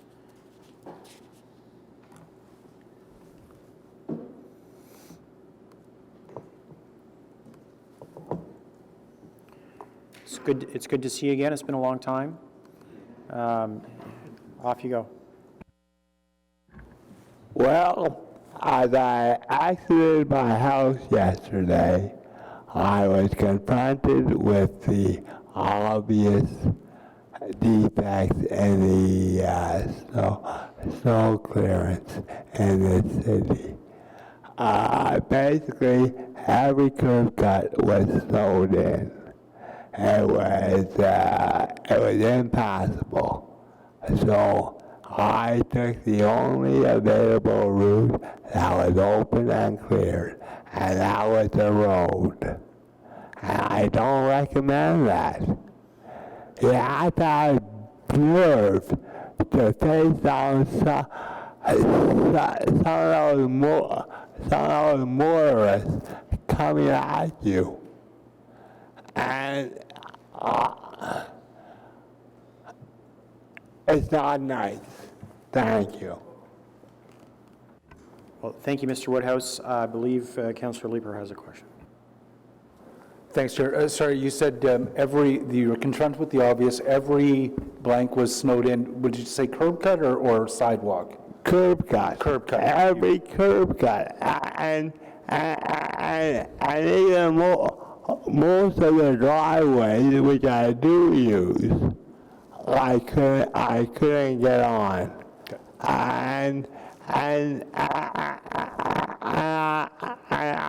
was whipping up the road, I noticed that even if I could get onto the sidewalk, I couldn't get off of it because there's no exit. There's no entrance and there's no exit for the sidewalks. How do you want me to use them? Perfect, thank you, I appreciate the clarification. How do you, to staff, how do you want him to use the clear sidewalks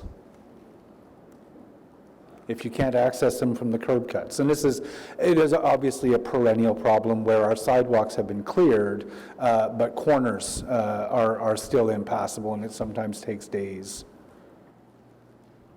Yes, through the chair. In addition to having the 24/7 sidewalk coverage, we do have in place heat maps that prioritize and pay special attention to those areas where we have school zones, older adult communities, and the vulnerable sector. So we can work with councillors and the residents within those wards to identify those areas that require prioritization and special attention. Thank you very much, Councillor Hooper. Thank you, Mr. Woodhouse. Could you just maybe hit the button? Thank you. We have no other public delegations. I do have a speakers list. Councillor Kavanaugh, please. Thank you very much. I really appreciate the extra effort that's going in and the prioritization of sidewalks for walkability, accessibility. One of the big things that we have to look at is in terms of getting to public transit. And that's probably the one thing I hear the most. If we want people to walk to those stations and those bus stops, they have to be prioritized. I had a tweet sent to me yesterday morning about Lincolnfield Station, and I want to give direction to the public on who to send this to, because it's, you know, at very early hours of the morning, and they can't get to the station. And I believe that we're going to work on these things, but what should the public do to draw attention to something that has been missed on something that's a major access point? Through the chair, so thank you for the question. We are obviously pulling some more resources towards our sidewalk operations, both during the daytime and during the evening hours. We are working closely with our colleagues in transit to ensure that the pathways and sidewalks leading to their stations are clear, understanding that timing is really, really critical. The storm that we received starting November 11th and into November 12th really didn't subside till the early morning hours, around 5 o'clock in the morning, where at that time we did have our sidewalk machines out. For the most part on our priority runs, doing a second run. So timing is very critical in terms of when the storm hits, and we do have extra focus on our sidewalks. So we did have our machines out very shortly after. Thank you. But in terms of how the public can draw attention, are we going to set it up so that we can get some quick reaction? Because in terms of people getting to their bus stops early in the morning, what can they do? Should they be calling 311 right away? Is there any special service in terms of quick action? 311 is definitely an option because it does go to our supervisors, the ones that are in charge of those particular areas. Understanding that we do still follow our maintenance quality standards, and through the service delivery review, we're looking at making improvements that still fall within those standards. And some of those priority routes, if it is on a priority route, it's 4 hours after the last snowfall, and on other routes that are designated to classification 2B or more, it is 12 to 16 hours. So the real opportunity moving forward is through our maintenance quality review standards. our standard review, and that's where there'll be an opportunity to change those standards in order to better incorporate.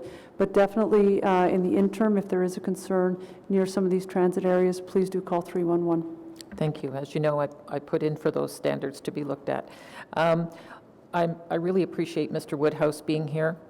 One of the things that is drawn to my attention all the time is the quality of the clearing in terms of wheelchair accessibility. It's particularly dangerous for them, and this happens all the time. And do you have a standard that you use so that wheelchairs are taken into consideration? I certainly have people in my ward who have that issue, and in some cases, like Mr. Woodhouse, they're in situations where they can fall.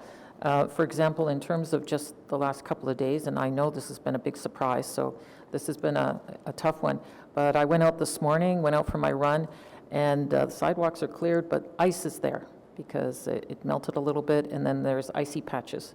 And I really appreciate having those icebreakers for sidewalks because they're going to be needed over and over again. But do we look at that in terms of wheelchair quality clearing? Through the chair. So currently what we do have in place is we do have those heat maps that do identify those areas that require priority or special attention for a vulnerable sector. And we can work with councillors and their residents to identify those priorities. Further review and more analysis will be put in place when we do the maintenance quality standards review for what you just mentioned, councillor, around wheelchair accessibility. Thank you. My last question is on the old "Where's my plow?" I'm getting asked, where's my plow?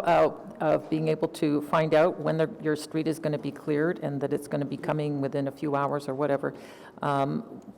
What do we have to let people know that the plow is coming and or it's in their neighborhood? Do we have that? Can we put that "Where's my plow" service back? That current program is still being used in-house to help us better monitor our plow beats and our routes. We are working closely with our colleagues in innovation to develop an app or a program that's more user-friendly for our residents. Well, that's good to hear. What time frame are we looking at? Will we see that this winter? I don't have a time frame for that yet. We're in discussions with them. They're looking to see if there are some off-the-shelf programs that would be sufficient. As soon as we have more information, we will get back to you.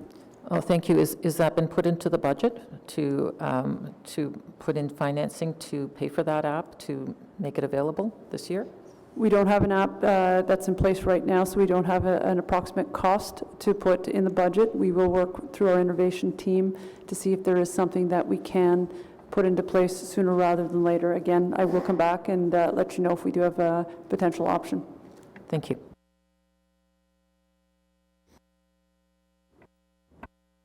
Thank you, Councillor Menard. Thanks very much, Chair. Councillor Kavanaugh asked some of my questions, but just on the sidewalk piece of it, really happy to have you two as a team. I'm really thank you for the meetings and looking forward to working with both of you. So I know we're going to see some good change as a result of your leadership. On the sidewalk piece, I was happy to see some of the changes happening there, but give me a practical, real-world example. So I think yesterday maybe we're just getting started, right? But I walked home from City Hall last night after meetings, and takes me about 40 minutes. But as I was walking, a lot of the roads were plowed, but the sidewalks were not in the Old Ottawa South area. And so, from a practical standpoint, will we be seeing those sidewalks plowed relatively at the same time as our roads in the morning? I recognize the snowfall kind of finished up around 5 a.m. We had some roads plowed, but then the sidewalks weren't until 9 o'clock that evening, about that time in my area, for example. So how will it practically work to have sort of that 24-hour on the sidewalk piece versus the road in my area? So currently, as I mentioned, we are still working through the maintenance quality standards that were approved by council. What you're suggesting potentially to have them run in line with the roads in all classifications is an increase in services.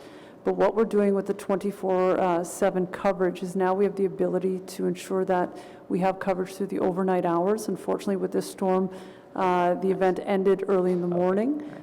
If it would have ended, 10, 11 o'clock at night, you would have seen those roads or those sidewalks cleared by the morning commute. But if there is an increase in service levels that we're looking to, that's definitely going to be considered through the maintenance quality standard review. Okay, that's very helpful. Thank you. Thank you. Councillor Luloff.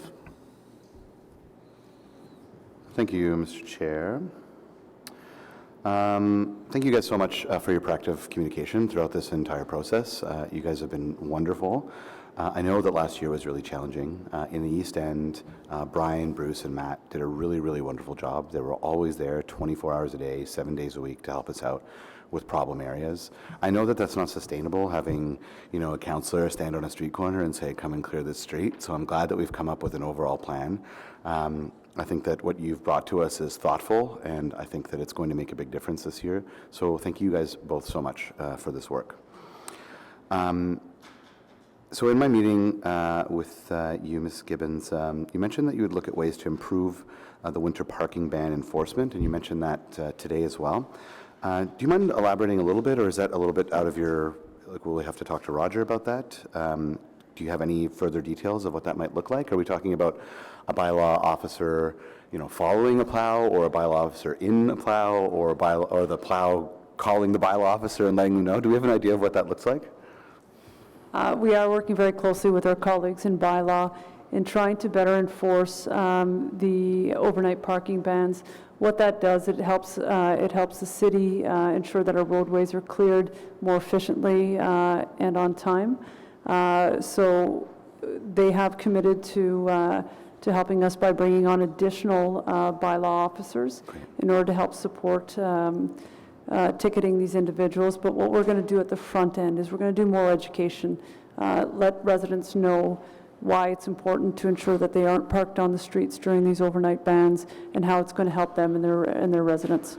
I think that's great, and the communication that's coming out of your department has been fantastic. Maybe like a video of what the plow driver has to go through. I mean, last year I did a ride along with one of them for his whole beat, and my goodness, the frustrations that they go through. Some people were throwing snowballs at them, like unbelievable. These guys are out there and gals are out there, 24/7, working hard for our city, and so I guess getting that message out would really be helpful. That doesn't happen in CARP, no?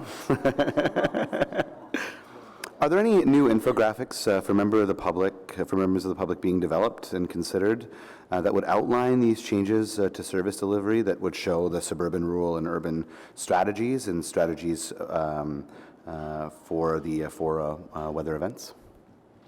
So we are currently working on communication strategy to bring out to the residents and to councillors. That will be coming forward very shortly. In terms of the strategies themselves, that's something that we will be working on throughout the winter months. That's with our pre-event meetings and our post-event meetings to develop what better ways to manage infrastructure within these different community types. So as we move through the year, yes, we will continue to bring out additional information, but in terms of the strategies for each of those areas, that's in the development phase. Awesome. Yeah, they're super helpful. I mean, the one that you guys developed last year and put out, Winter by the Numbers, very helpful. A lot of positive feedback from people. People didn't realize that, you're clearing the equivalent of from Halifax to Vancouver, and I think back again, which is, an outrageous amount of road to be working with. So I know that it feels insurmountable at times, but I think this strategy will really help. Can councillors be invited to some of those post-event lessons learned sessions just to learn? I mean, I don't want to interject or tell anybody how to do their job. I don't think that that's appropriate, but it would be interesting to kind of see what those look like. Through the chair, we can definitely take that into consideration and get back to you. Wonderful. We've got a great relationship with Trim and Cierville Yard. Those guys are incredibly competent, so it'd be nice to see kind of this strategy unfold a little bit.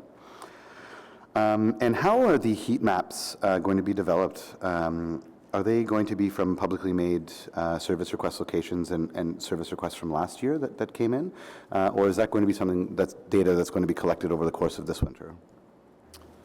Through the chair, so the heat maps we do have in place today are as a result of requests, whether it be through 311 or working with Councillor's office and their residents.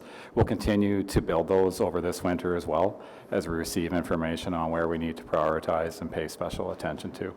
Yeah, we certainly did our best to deal with some of the iron issues and some of the not concrete, but asphalt dips over the course of the summertime. The roads crew, same crew that do our snow clearing, were incredibly proactive with us. We worked to kind of even out some of those dips and some of those irons that sit a little bit high.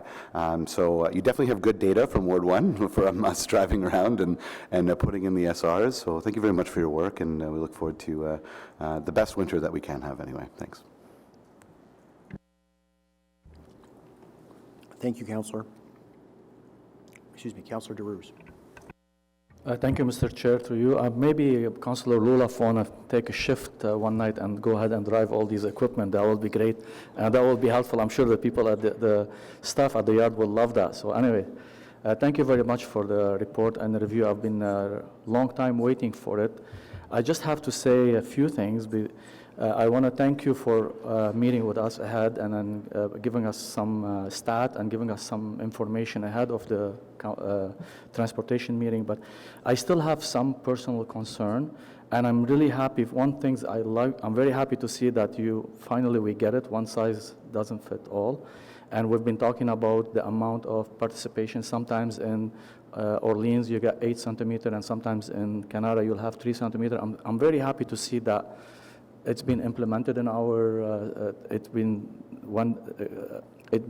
implemented and went down to our supervisor to be able to make the call and make a decision based on area by area.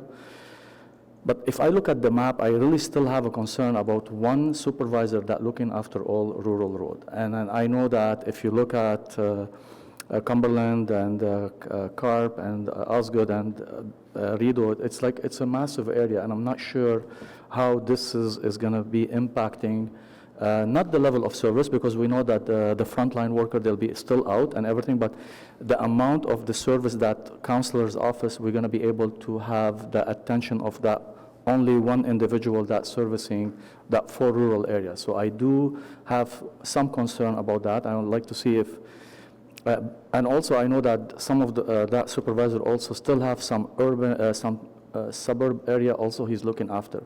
In my case, for instance, that so the supervisor is looking after rural area, but also looking after Riverside South and some areas in Findlay Creek. And I don't think this is fair to have one person serving the whole rural area. I don't know how you're going to manage it. I hope you can elaborate a little bit on how this is going to fold out. Through the chair. So thank you for your question, Councillor. Just to clarify, for the rural area, there will be one area manager that's responsible for overseeing that area. However, we'll have 7 zone supervisors. So we have 7 zones within that rural area, and each of those zones will have a supervisor that oversee their yard. So we haven't made any changes at the zone level going into this season. There hasn't been any changes to resources or equipment either. So nothing has changed in that respect from a kind of a service perspective going forward. As you had mentioned, we will work with our supervisor staff as well as councillors as well when we look at, okay, how do we go about separating those suburban areas that need to move from the rural into the new suburban zones or areas, sorry. So the area manager, he's the one who will make the call when those equipment will be deployed. Am I correct on that? Or each supervisor, zone supervisor will be making those calls? I'd like to know. Through the chair, so it'll be up to each zone supervisor who'll be empowered to make that decision on when to deploy based on the weather conditions. Thank you. My next question will be like, when you did this review, and I saw that it was, we did a quick review in the last 7 months you've been working on. Are we going to have a beat review? Is it anything on the plan to review the beats actually in each ward? Through the chair, so yes, over this next year and prior to next winter season, we'll be doing that analysis on each of the beats. I also want to give you a compliment about the communication ahead of the storm. I want to second what Councillor Lulaf was saying, that they're very helpful and they help our staff relaying things to the community. And throughout our internal messaging, through our newsletters and our social media, it's very good information for us to know so we can help you, so minimize also the call. So that's one really positive things I want to give you, and thank you for that. Well, I'm not sure if I really, Mr. Chair, I have an issue in beats in my ward, and I want to take it offline. I don't want to keep it, but do I need an inquiry to put an inquiry about looking about my beats in my ward and get back to me about each beats and come back to me? I need to know how they've been serviced by, and I need to know if they're city staff or contracted. Well, thank you, Councillor. You can, if you want to write up the inquiry, we can do it at the end of the meeting, or you can bring it at council. That would be fine, either one. Okay. Yeah. Well, I'll be putting inquiry then. Okay. Thank you very much, Councillor. Conseiller Fleury. Merci, Monsieur le Président. I won't rehash the conversations, but I want to look at three components. In your presentation, you have the MQS component, which talks about the analysis and then the reporting back in 2021.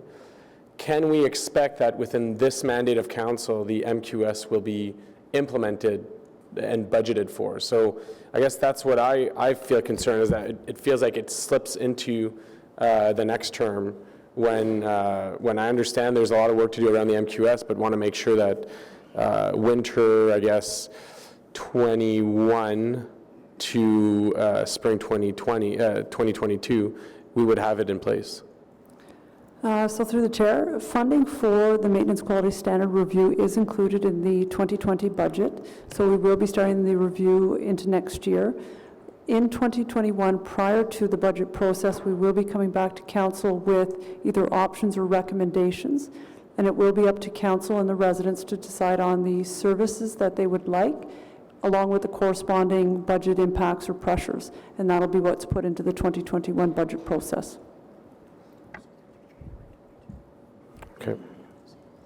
Okay.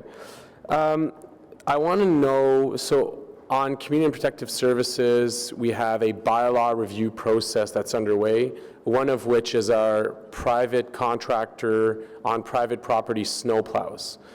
And I want to know from you, what is your involvement in that process? Because when I speak to the team, they tell me, we go and do the sidewalk, we go and do the street, and then boom, private contractor goes and plows a private roadway, and then it's like if we didn't pass, we get calls back.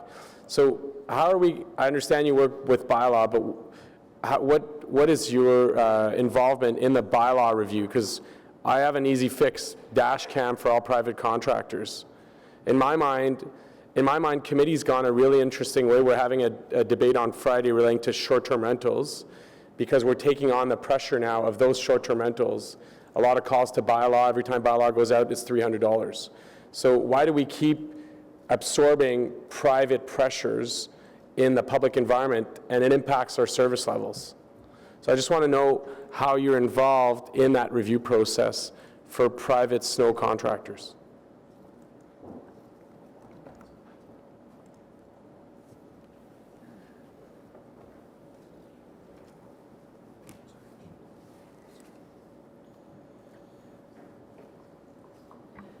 We have been in communications with their counterparts in bylaw, and we will be a part of that bylaw review.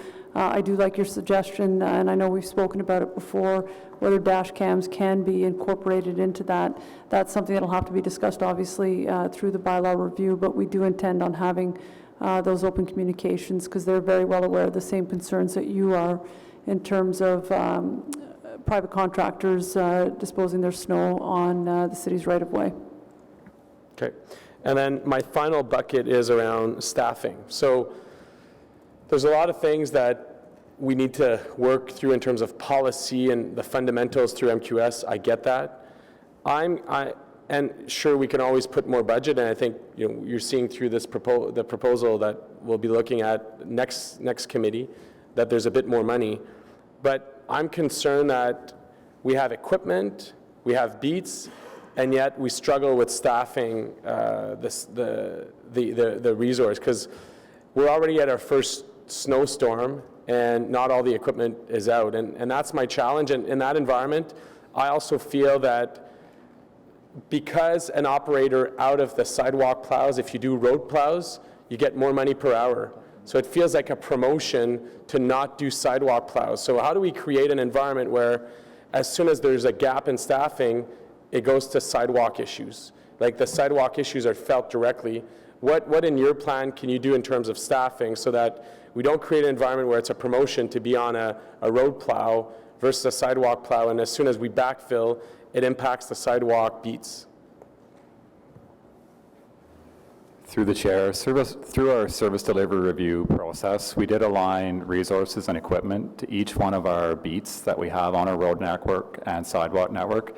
In cases where we do need to move staff around and up to larger pieces of equipment, we do leverage our casual labor pool to come in and operate sidewalk equipment so that we don't have that gap as far as not having a resource or the availability of equipment on a specific route or beat. Maybe just the other piece to this that I find concerning is we always say we're one city, one team. I hear it through the management structure. We've been all ingrained with that goal. But then I feel pockets. I don't want to hear that, you know, in George's area, I want the entire team that if we're done in my area, go and support George. And I feel that we work in pockets, and then it's like you're only as strong as your weakest link. And it feels like these teams are competitive amongst each other, yet they should share the allocation. Yes, they have the base work, and yes, we have to make sure that the work is done in the area. But if a team is way lagging behind, we need to reallocate those resources to support the one city vision. Through the chair, thank you for that. It's actually a culture change that I'm trying to instill within our work groups, not only within roads and parking services, but we've also recently pulled in our parks team to talk about particularly this past winter event. So there is an intent moving forward that we share that culture amongst our team, that if there is resources required elsewhere in the city, it's a simple pick up the phone and ask. And that drives down to empowering our supervisors in making the right decisions for the conditions that they are seeing. We're hoping that that goes across the board, and we're instilling that culture where if they need assistance, pick up the phone and ask. Okay, thank you. Thank you, Councillor. Excuse me, Councillor Brockington. Thank you, Mr. Chair, and again, thanks to staff for the presentation and the briefing last week. 2 questions. How do you monitor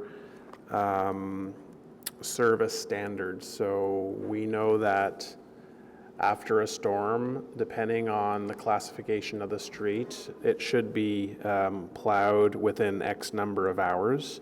How do you monitor service throughout a season so that there isn't an area that is, for whatever reason, receiving, I guess, inferior service to others? We all get complaints and issues from residents that their street seems to be the last one in the city to be plowed. That's sort of a common concern. But seriously, though, how do you, the management, assess service standards?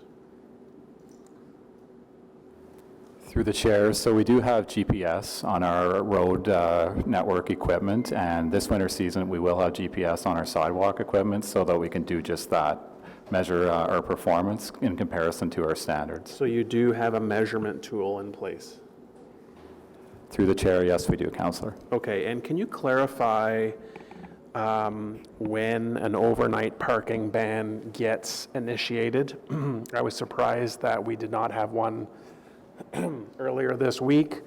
Some of my chronic collectors had cars parked on them, and the street is a mess. It's an absolute mess because cars were parked, the plow went by, the parked cars have since moved on, and the street needs additional service. And we talked about greater enforcement this year. So why was the overnight parking ban not triggered this week, and why would it not be triggered any night where we're going to have significant enough snowfall that will require plowing?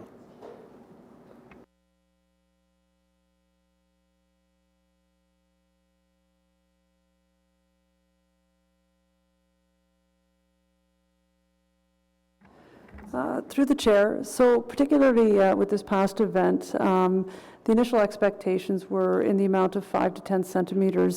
So we definitely look at the weather pattern and where it's tracking when making determinations as such. Typically, when we get into more severe weather events, this did end up being record snowfall. We will consider it 20, 25 centimeters and beyond to ensure that we have the ability to clear the roads. We are going to be putting some processes in place based on our new boundaries as well on how better to call the overnight parking bans. And that's something we're going to work closely with our supervisors, who are the ones that are out there living and breathing that work. So they'll help us make that determination. But again, with this past storm, it did, the storm was tracking more south of us. It did take a turn by around 1 o'clock in the morning, which I think changed the situation, and we did see record snowfalls. Yeah, I think we talked about the need for, I think, greater consistency about when an overnight parking ban is called, and we need to really agree on the parameters now so that we don't mid-year change them, and people who maybe were parking on the street are now in a situation where they're getting tickets. All that to say, we need to not plow streets multiple times. And again, you're aware of that, and I just think that if we're even in that ballpark of getting the minimum amount that's needed to plow, you should consider calling that ban. I know it inconvenienced some people, particularly in some parts of town, but we have messy streets, and once they're messy, it's very hard to get back on track. And I'll just note this frequent use of the word record. It was the most snow for that particular calendar day, but by no means was it a record snowfall for the city of Ottawa. For that day in history, that probably exceeded the amount of snow, but let's not overuse the word record all the time. Thank you. I think it's a record number of times to say record in one sentence. Councillor Hooper. Thank you, Chair. Thank you for the presentation and for the pre-meetings. It's very helpful, and I wish you luck this season, Lila, and I'll do what I can to help you. A couple of questions. I'm wondering about the overnight ban, and is it long enough, especially in the burbs? Because by the time you deploy your vehicles out there, what I saw a lot of last year was snowplows coming into the area at 8 a.m. and the ban's already over, so people have moved their cars back out on the street, and yet we inconvenienced them all night that they had to find alternate parking when we didn't do anything, so it's frustrating for them. So that's one question for you. Is there any possibility of extending it to both sides of it? If you want to address that, and then I'll ask you about another piece. So through the chair, we are actually looking at different strategies, because we did hear the concerns both from councillors and residents last year that during some of the overnight parking bans, roads weren't cleared. So we are looking at different strategies on how to manage that. Do we extend time? Do we actually put zones in place so that we know that certain areas of the city will be maintained during those hours? So those are pieces that we're working on now, both with our staff and our counterparts in bylaw, to make sure that we are plowing the roads when we do call for those overnight parking bans. Okay, so then the next piece of that is the signs, which I really like. I think they're having a positive impact, where we put them up December 1st to March 31st, I think it is, to create a temporary no parking situation so that you can come in and clear, especially the collector roads. My concern is, just as we just experienced this week, December 1st may be too late. So I'm wondering if we want to move that date ahead. Even if it doesn't snow, at least it gets people thinking about alternate arrangements. But what I saw yesterday morning, for example, was a number of cars sitting out on what's a pretty big collector piece in my community. It's one of the exits out of a community. And there was cars left there overnight, and they were still there like at mid-morning. So the plows were going around them, and we were already starting to build up those snowbanks that take away basically the whole lane of traffic once those cars are moved. Is there any chance we could move that date ahead? So through the chair, thank you. That is one of the best practices that we have been using over the past few years in terms of limiting where people can park during the winter months. We definitely have seen some change in the weather conditions and timing, particularly of our first snowfall. So we are considering shifting operations in their entirety back by a week or two. So looking more at November 1st as trigger points versus December 1st. So we are looking at that through this season and into next season for sure. Great. Now, another piece that some of my colleagues touched on was the bylaw deployment. In particular, they talked about the overnight ban. I know there was one example last year where we worked with bylaw to get them to come out during an overnight ban because they hadn't really done that in a while, I think, and there was over 100 tickets issued in the one night. We had multiple cars that were towed away because they've been sitting there for weeks and in some cases months where nobody on the street even knew who owned those cars. So I'm hoping this year that you're working with bylaw to proactively get them out there and use the tools they have today to start clearing those streets ahead of time. So when you get the first big storm, those abandoned vehicles are gone, and so we can start preparing the roads ahead of time. Is there any possibility that bylaw will up their resources to support what your drivers are reporting and residents? Through the chair, those are very valid points, and we will definitely add those to our conversation to see if there's more proactive work that can happen in terms of abandoned cars or cars that have been sitting in locations for an extended period of time. So you're going to give Roger a heads up that I'll be on his case if they're not out there doing that. The other part I want to ask about is ice ruts. One of the things we saw, and I'm sure this was probably around the city in suburban areas or residential areas, where because we had the standard of snowpack on the residential streets, we had the experience last year of that snowpack building up and getting very, very hard. And then when we started to get some warm days, big potholes were created in the ice, where I had some streets in my neighborhood that I went over to look at, and there was mufflers in the snowbanks because it had pulled it right off the car. The hole was that deep. I know staff came in after the fact and tried to deal with it with graders and different tools like that. I'm hoping this year we're going to be a lot more proactive about that, so that if we get the chance to widen these, I guess, Class 5 streets or suburban streets, you know, in between snowfalls, if we get a chance to get out there and widen that street back out, it would help a lot. Because we can't move them down to one lane. It just creates too much problems and forces, if there's a rut, it forces every car into that rut.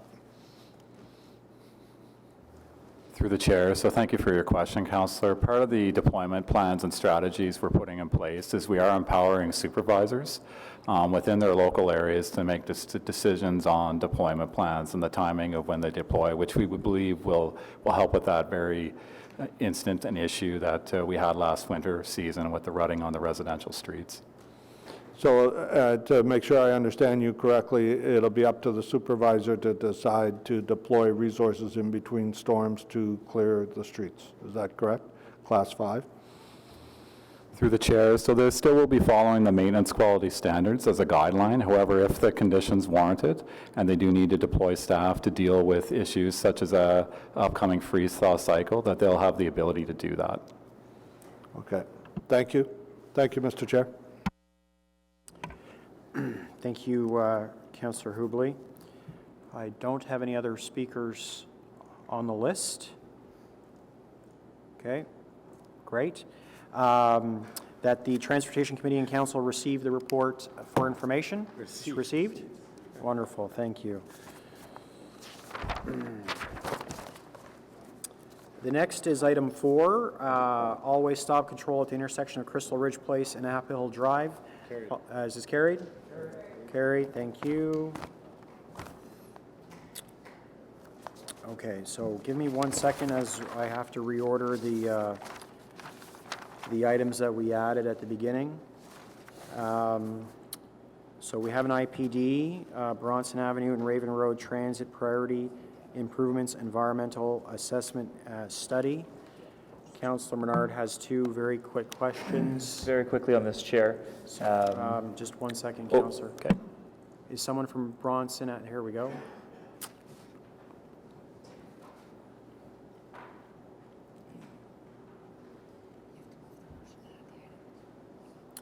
This item?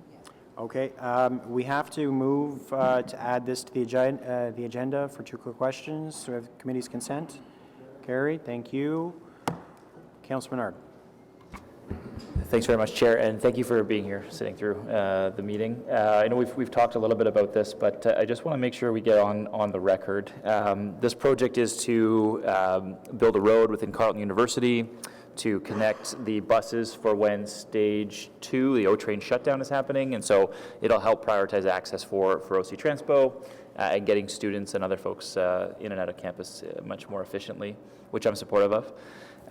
The issue that I want to make sure we raise with Carleton and through the environmental assessment and other property agreements is that afterwards we continue to use it for transit priority, that there be something written in with Carleton that this is specific to transit priority. And I say that because there's actually a road being built just north of this specifically for other car and vehicular access, whereas this one, and we say it in the report, Carleton University has been actively involved and in full support of the project. The endeavor means transit service for students and staff will be faster and more reliable with less intrusion of buses on the internal campus roads. I completely agree with that assessment. I just want to make sure that's maintained afterwards and that we write it in. We're paying for this road on Carleton's campus and then delivering it to them afterwards, but I just want to make sure that that's part of it. So if you could just help me with this and let me know what we're doing to make sure that afterwards it stays a transit priority road.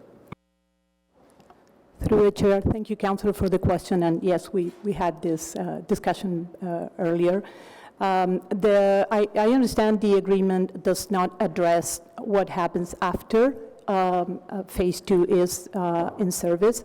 It is a private road, so Carleton University will have to go through a process if they would like to use that road in a different way.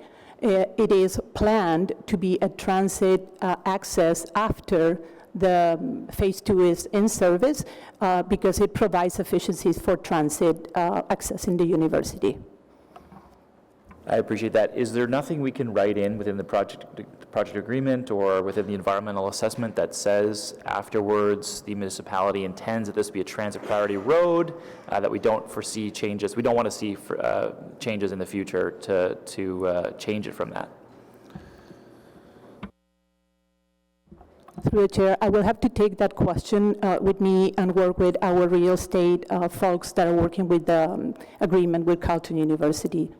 If you could please take it as direction that that's the wish of the local councillor, and I know students also are hoping for that as well, given the problems with transit priority now on the site and what they've experienced with the start of this school year. I know that they're looking forward to having that remain a transit priority road on campus. So I appreciate you. Will do. Thank you. Okay. Thank you. Thank you very much. Is this item received? Received, thank you. Now we are going to communications, TRCO 319 on road resurfacing. Councillor Fleury has some questions, although I'm not sure if there's any. Mr. Wiley, I believe, or? Yeah. So my question is, following Councillor Hubley's inquiry and the response provided by staff, and it's very specific to on roads. I don't care how new or old they are, but staff in the response have provided very clear, they say, when there is a road that is 4 years or less, we will tar the cracks. I'm wondering, why did we provide a timeline to that? And I used to see a lot of tars on cracks on streets across the city. I don't see it as much anymore, and I wonder if we've changed the period as per the response to inquiry. I'm just looking for clarification to that, because I do think that it plays a role in preventing potholes and in keeping the investments on our roads. Chair, after a road is resurfaced or built, you'll typically, well, you may or may not get fracture cracking that's due to vehicle loading. It typically will show up in the first few years, up to 4 years. Crack sealing's used on those very hairline fine cracks to make sure that the moisture stays out of those cracks so they don't become bigger problems in the future. After 4 years, when you do get issues with a road, it's too late then to use crack sealing. You have to go to an asphalt application, so that's when you'll see pothole application. Sorry, I'm not an engineer, so you'll have to help me out here. I don't care about the age of the road. If there's a hairline crack near a catch basin or a crosswalk or somewhere on the road, why does it matter how old the road base is? Just to be clear, Chair, because it's the type of fracture that you're seeing, so it's a very fine fracture that will typically show up in the first 4 years of the road. After that, you typically will see larger fractures where the road is starting to disintegrate. Maybe Ms. Duclos could add to that. So it doesn't mean, through the chair, sorry, it doesn't mean that we do not deal with other deficiencies that a road would show. The specific answer to the inquiry dealt with crack sealing for reflecting cracking. So it's a program that we have in place. So after between 1 to 4 years, we monitor the roads that were recently resurfaced, and we deal with that minor fine cracking that appears usually between 1 and 4 years. After 4 years, if we have other deficiencies that could include a crack, we will deal with that, but not with the program that we have that is called crack sealing that deals with that immediate deficiency that shows up at the early time after the resurfacing is done. Okay, so maybe I'm not asking the right question. Forget the new infrastructure. Forget the 4-year window. In areas of the city where the infrastructure is older than 4 years, where we recognize there's cracks, and I'm talking like sometimes they go from one end of the street to the other where there's curbs, no curbs, depending on urban, rural areas. Why don't we see as much tar sealant as we used to? We used to see crews tape and drop the tar in the road. We're not seeing that anymore, and I wondered why, and I guess we got caught up in the new infrastructure. I'm out of the new infrastructure conversation, really on the maintenance side of things. Why aren't we doing it? Chair, I think the councillor's asking about the effectiveness of crack sealing in an older road when you get that type of fractures.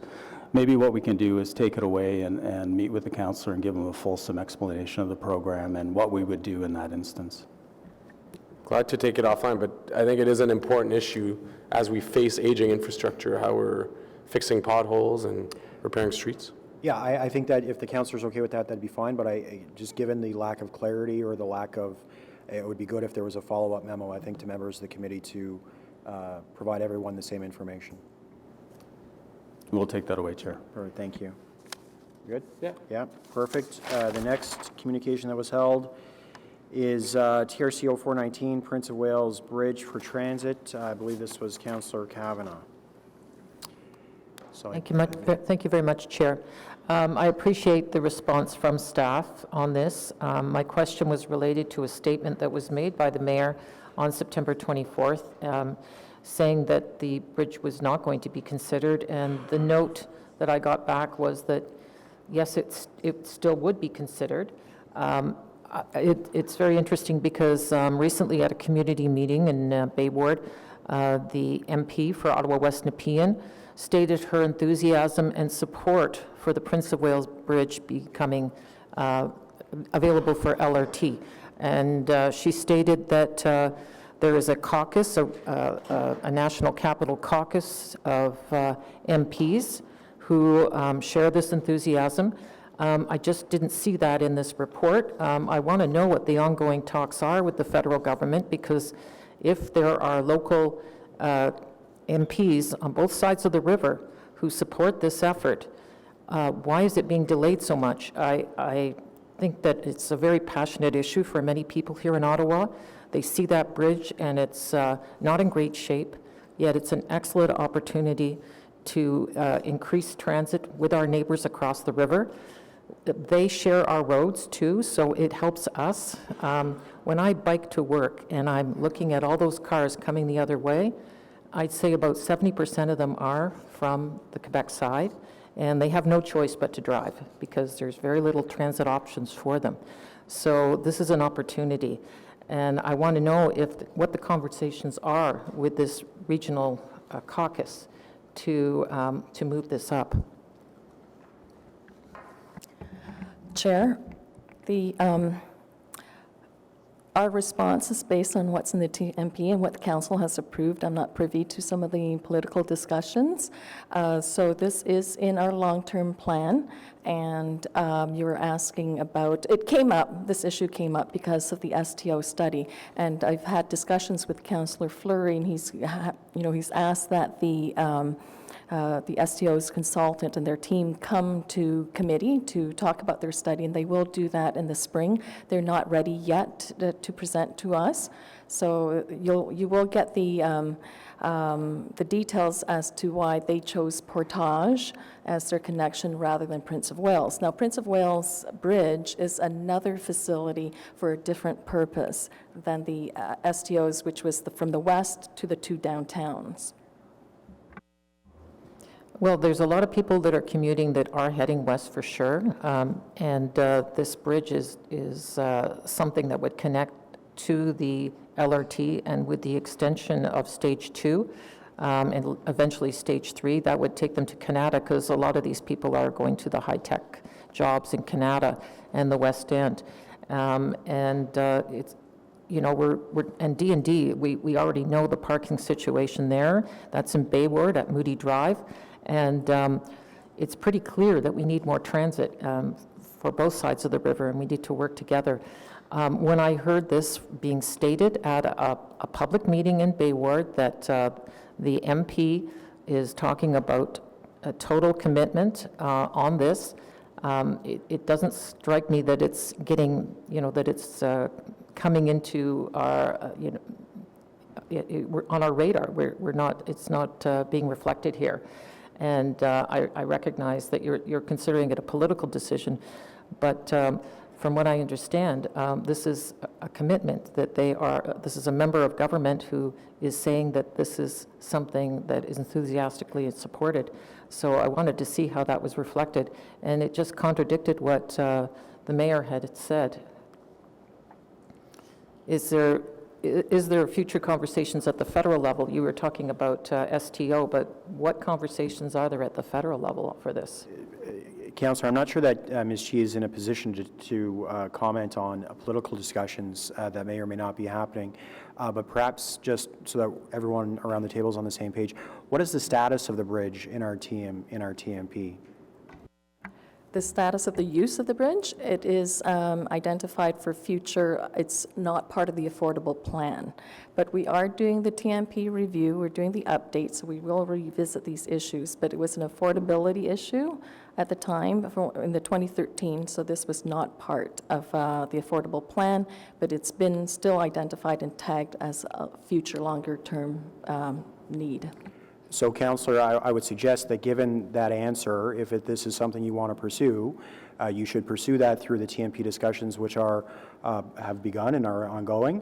And if the Member of Parliament for Ottawa-West Nepean believes that she can get the federal investment to bring this bridge to reality, then I would encourage her to go out and get the money. Yes, I hope we can do that. Thank you very much.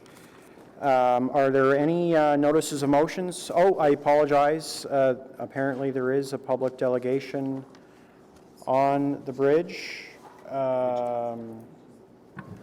Mr. Jeans, 5 minutes. Yes, thank you, Chair. I'm glad to hear Ms. Chi's answer, because I think it's essential that we keep the options open for use of this bridge in the TMP. The bridge and rails were in good condition when they were acquired by the city. The piers certainly need work, but they've been there since 1881 and carrying very heavy loads until 2001. It's essential that the rails not be removed. Even if a recreational use is contemplated, that could be done the way that Gatineau did for the same age bridge over the Gatineau River, where it was possible to pave between the tracks and in addition cantilever a pathway at the side of the bridge so that it was not prevented also using that bridge for rail. I was on the committee, the Gatineau committee for Rapibus when they did their original study, and their final report said that Rapibus could connect to the Ottawa LRT via the Prince of Wales Bridge or other bridges if required. And I don't see that keeping this bridge for possible transit extension of the Trillium Line is in conflict with SDO's plans for light rail from Aylmer to downtown Hull and Ottawa, because those certainly would be using other bridges, whether Portage, Chaudière, or rebuild Alexandra, it doesn't really matter. But the thing is that STO riders who could come across the Prince of Wales Bridge would mostly be traveling west or south. And I don't agree with the idea that the Bayview station and trains could not handle that kind of traffic. In fact, Bayview has already been built to facilitate large transfers between the Trillium and Confederation lines, and I don't see that being incompatible with that future use. I do have concerns about Lyon Station. It's a very deep station. It only has escalators in one direction, and I think that once we see heavy rush hour traffic in both directions at Lyon, we're probably going to have bigger problems there than have been mentioned by the mayor or others in connection with potential transfers at Bayview. Capital Railway currently owns the track over the bridge. It is a railway still, and they have the technology, should it be decided at some point in the future to use it, because it's certainly suitable for the type of diesel light rail operation with single track and passing sidings, which is contemplated anyway for the foreseeable future for the Trillium Line.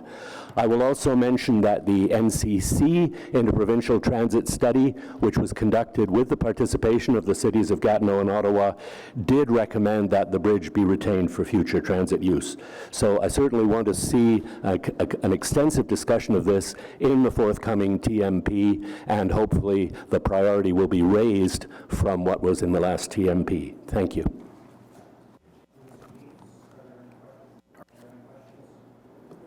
For Mr. Jeans?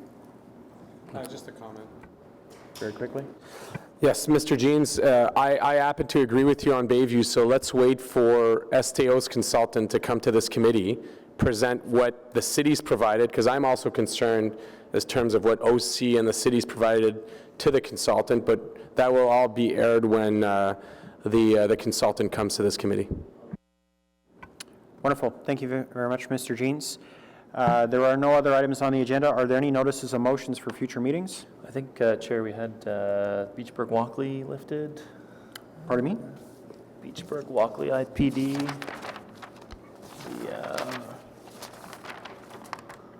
Oh, yes. Oh, I'm sorry. So, notice start of negotiations to acquire the Beachburg and Walkley rail corridors. Ms. Chi, Councillor Menard has a question. Thank you so much, Chair. Just very quickly, I'm happy to see this happening, that the negotiations would start. What is the process within negotiations? Then I'll just have a comment about potential uses in the future. So just my two questions are the status to acquire them and the process for that, and then the potential use in the future as an LRT corridor.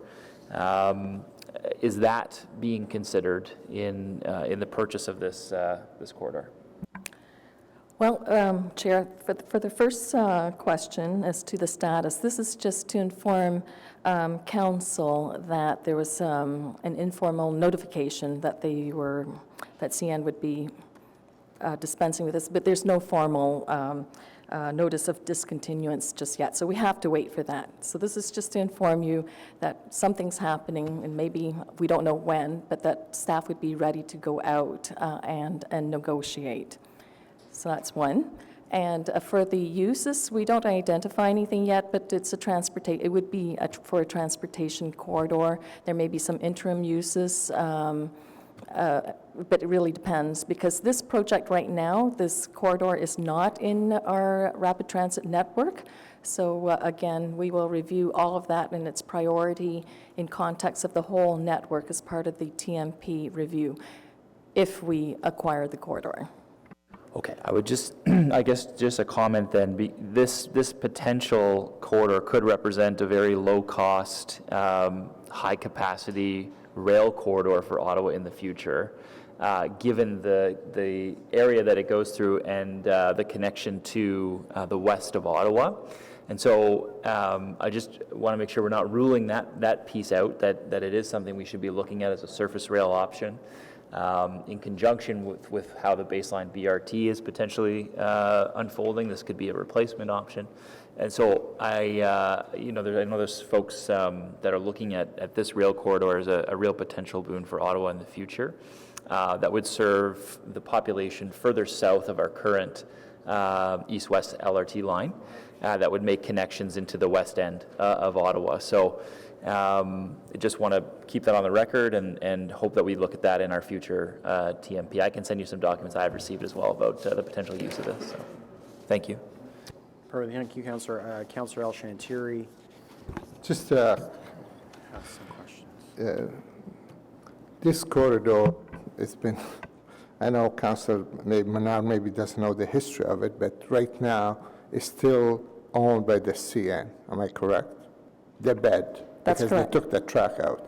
And now the CN lease it out to a group, user group, as we speak.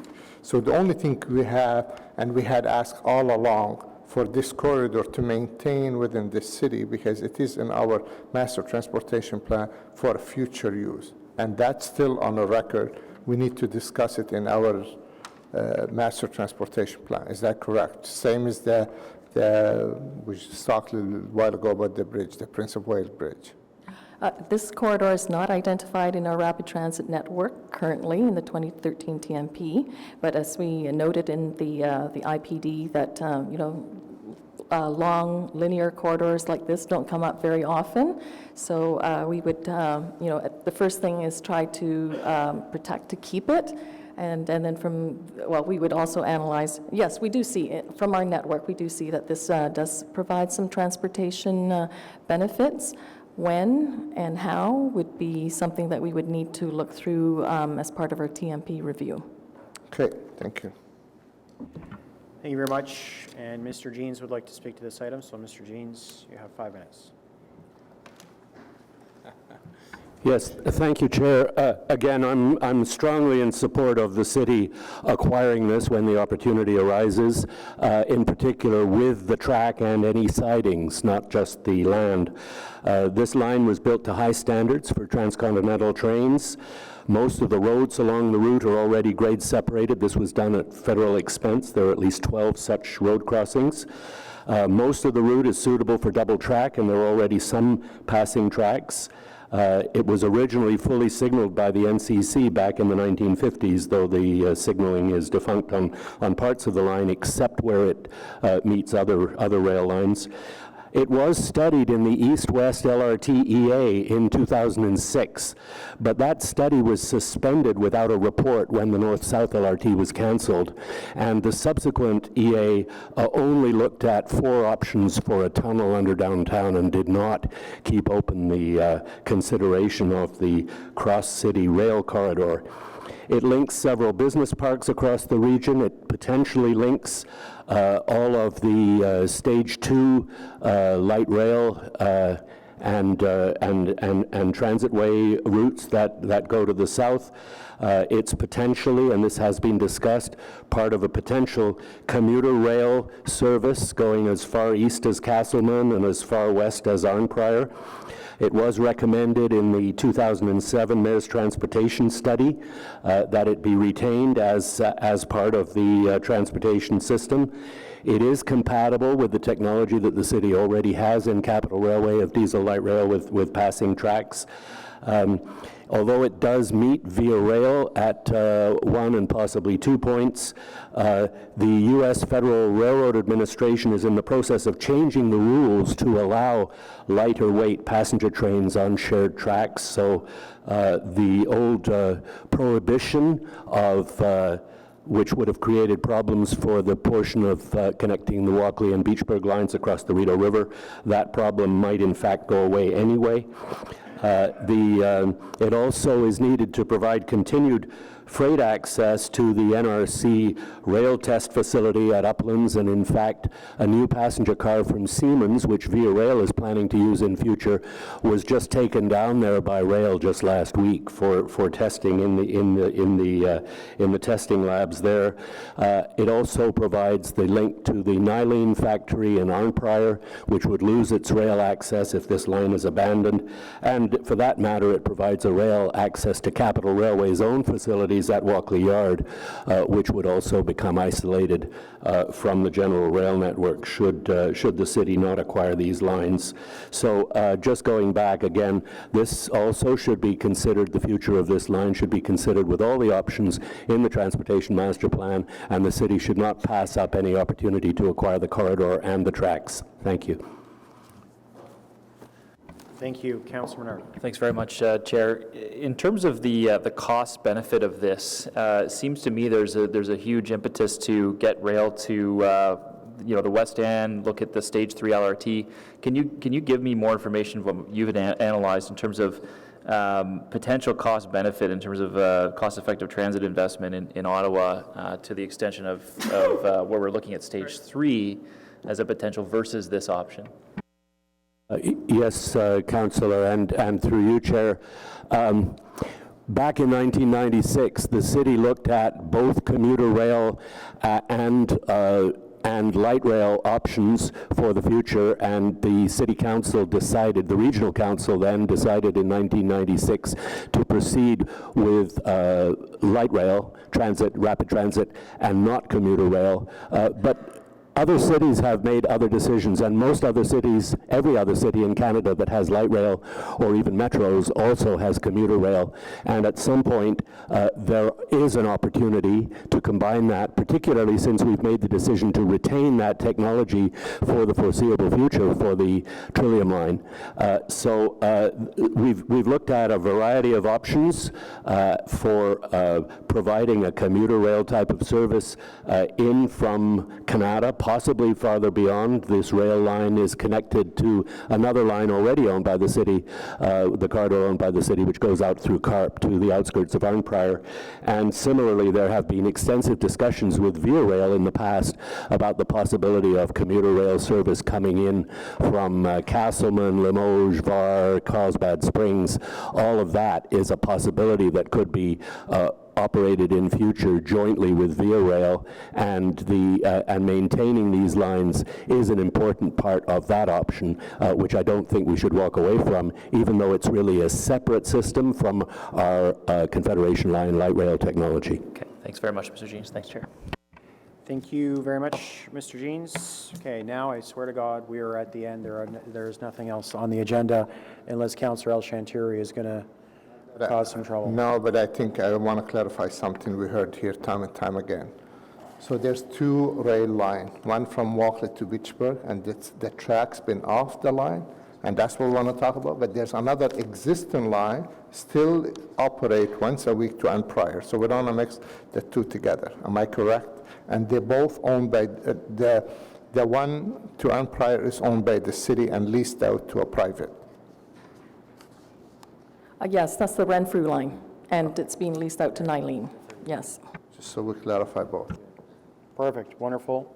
Are there any notices of motions for future meetings?